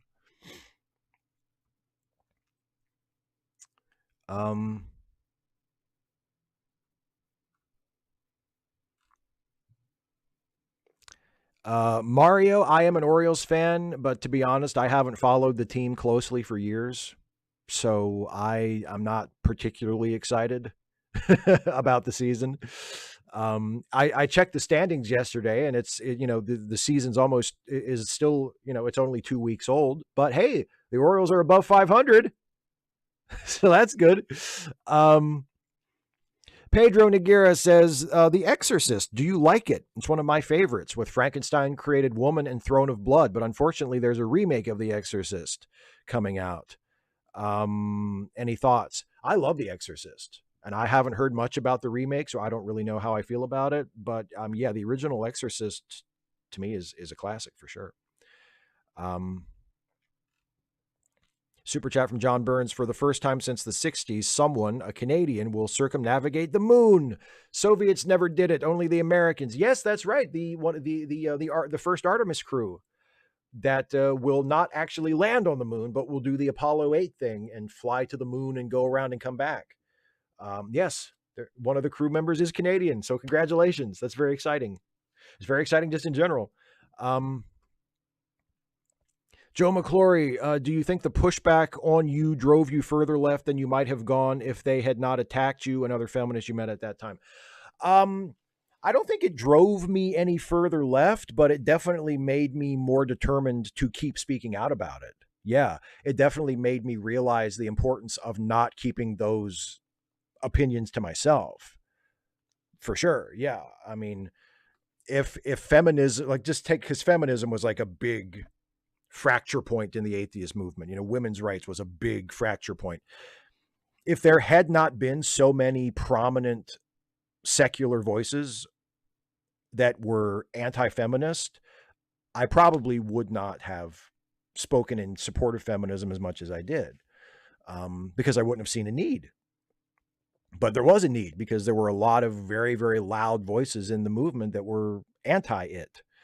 So it didn't make me more of a feminist in terms of my beliefs, but it made me feel like I needed to say it more often, for sure. Isaiah Taylor, Beavis and Butthead fan? Yes! Yes, absolutely. And I actually mostly liked the new season on Paramount Plus that came out earlier this year, or last year, I guess. And apparently there's going to be another one coming out next week. So I'm looking forward to that too. Yes, I am and in general, historically, I'm also a Beavis and Butthead fan. Dana, the new hat. No, okay. I'm going to run out and grab something and bring it back and show you all, so you know what Dana's talking about. And actually, Dana, you haven't seen it yet either. So anyway, I'll be right back. And then I'll show you the new hat that is a work in progress. It's not done yet. I actually have barely just started on it, but I'm making a new hat to replace this one, or at least to work along, to share the burden with this one. And I'll show you what that's going to look like. And then it's after 8:00 here, so I will start to wrap up. So I'll be right back with the in progress new hat. So talk amongst yourselves.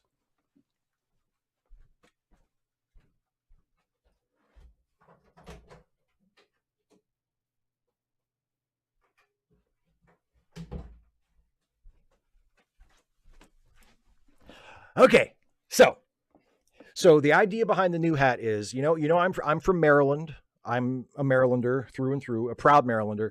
And you know that we Marylanders, we love our state flag with good reason, because we have the best state flag of all the state flags. So I thought it would be fun to have a hat that had the Maryland state flag on it, but I didn't want to just have a rectangular flag on it.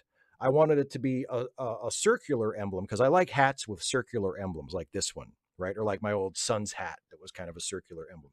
So I wanted a hat with a Maryland state flag design that was in the shape of a circle. So I found a really cool Maryland state flag circular patch, an embroidered patch on Etsy, and I ordered it. And I also ordered a new blank black fitted baseball cap.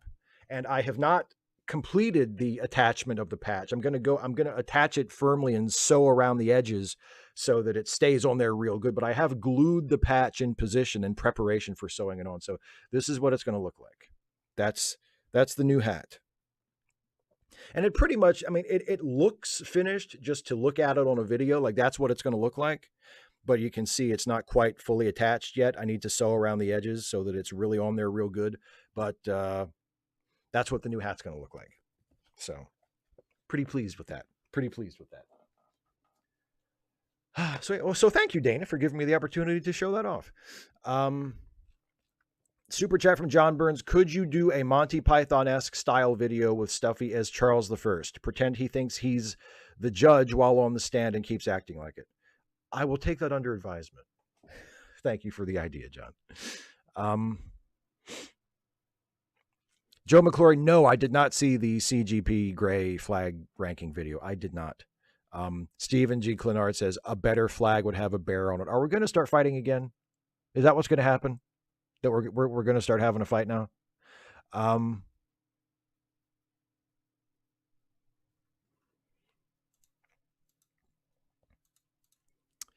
Let me see. Steve Schmeling, about your Starfleet lawyer. Next time, replicate the bottle, you lush. But going back and forth to the replicator was part of the joke, man.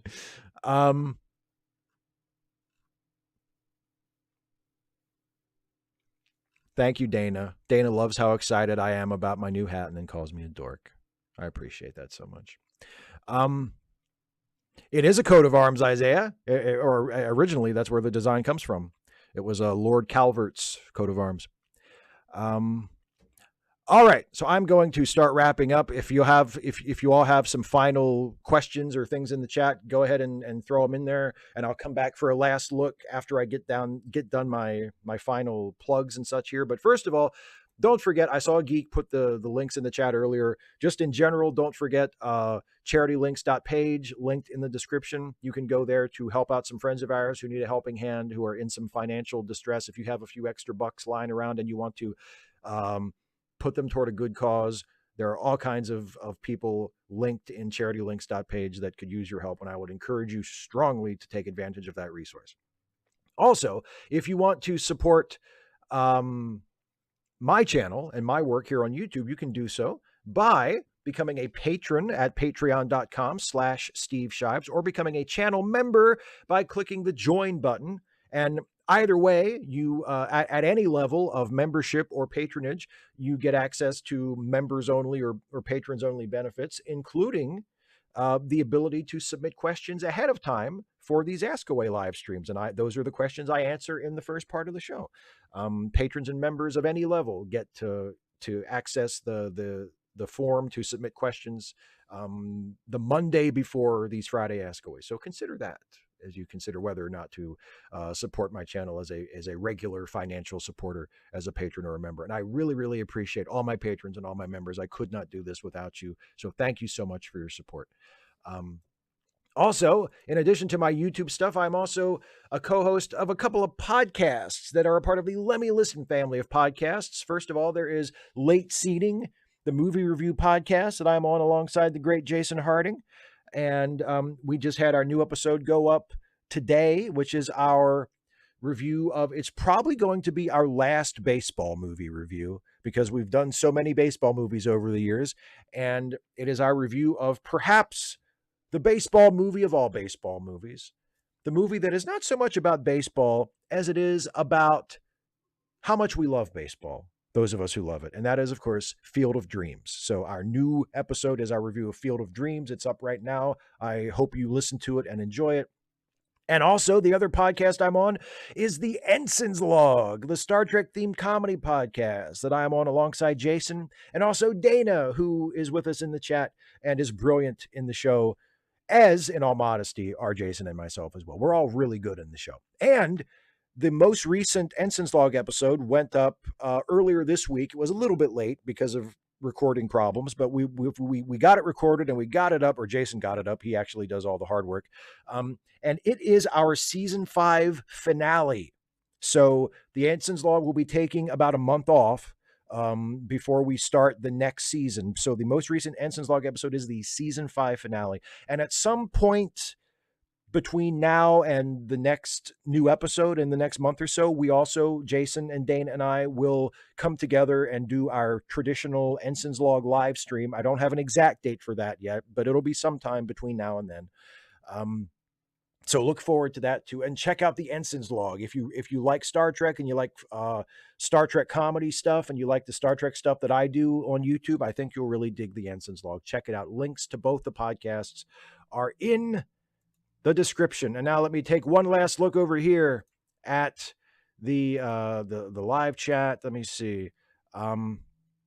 Yes, Shelley, thank you. It was Lord Baltimore, Calvert, and a woman, I think it was his wife. Yes, I believe you are correct. John Burns with a super chat just says, I love Sarah Vowell books. Cool. I've never actually read one of her books, but she, of course, has been a regular presence on NPR for many years. She's appeared on This American Life many times, and I've always enjoyed her.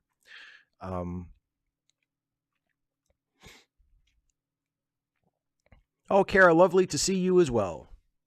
I'm glad you could make it. Yes, Dana. Yes. Field of Dreams, the movie that makes me cry, or at the very least tear up a bit. Yeah, absolutely. No, we've done The Sandlot before, Mario. We've done The Sandlot. Yeah. Well, you're welcome, Caitlin. Thank you for coming to the stream. I'm glad you could make it too. And yeah, looks like we're good. So thank you all so much for coming. Thank you all for joining me. I will be back in 2 weeks for another one of these. And don't forget, next week on this very channel at the same time, starting at 6 p.m. Eastern, a week from today, Dana and I will be doing another movie watch-along live stream, just like the one we did a while back for Galaxy Quest. We're doing another one next week for 9 to 5. So find yourself a copy of 9 to 5 that you can watch along with us, and join us next week as Dana and I watch 9 to 5 together, hopefully with a bunch of you watching along. So that'll be fun. We'll see you next week for that. We'll see you on Wednesday for another Trek Reluctantly, and I will see you next week as well for other videos of about assorted subjects, and also I'll see you tomorrow for Jason and I's Picard Season 3 Episode 9 review. So a lot of stuff coming up. Thank you all so much for watching. Have a pleasant and safe evening, and I'll see you next time. Bye, everybody.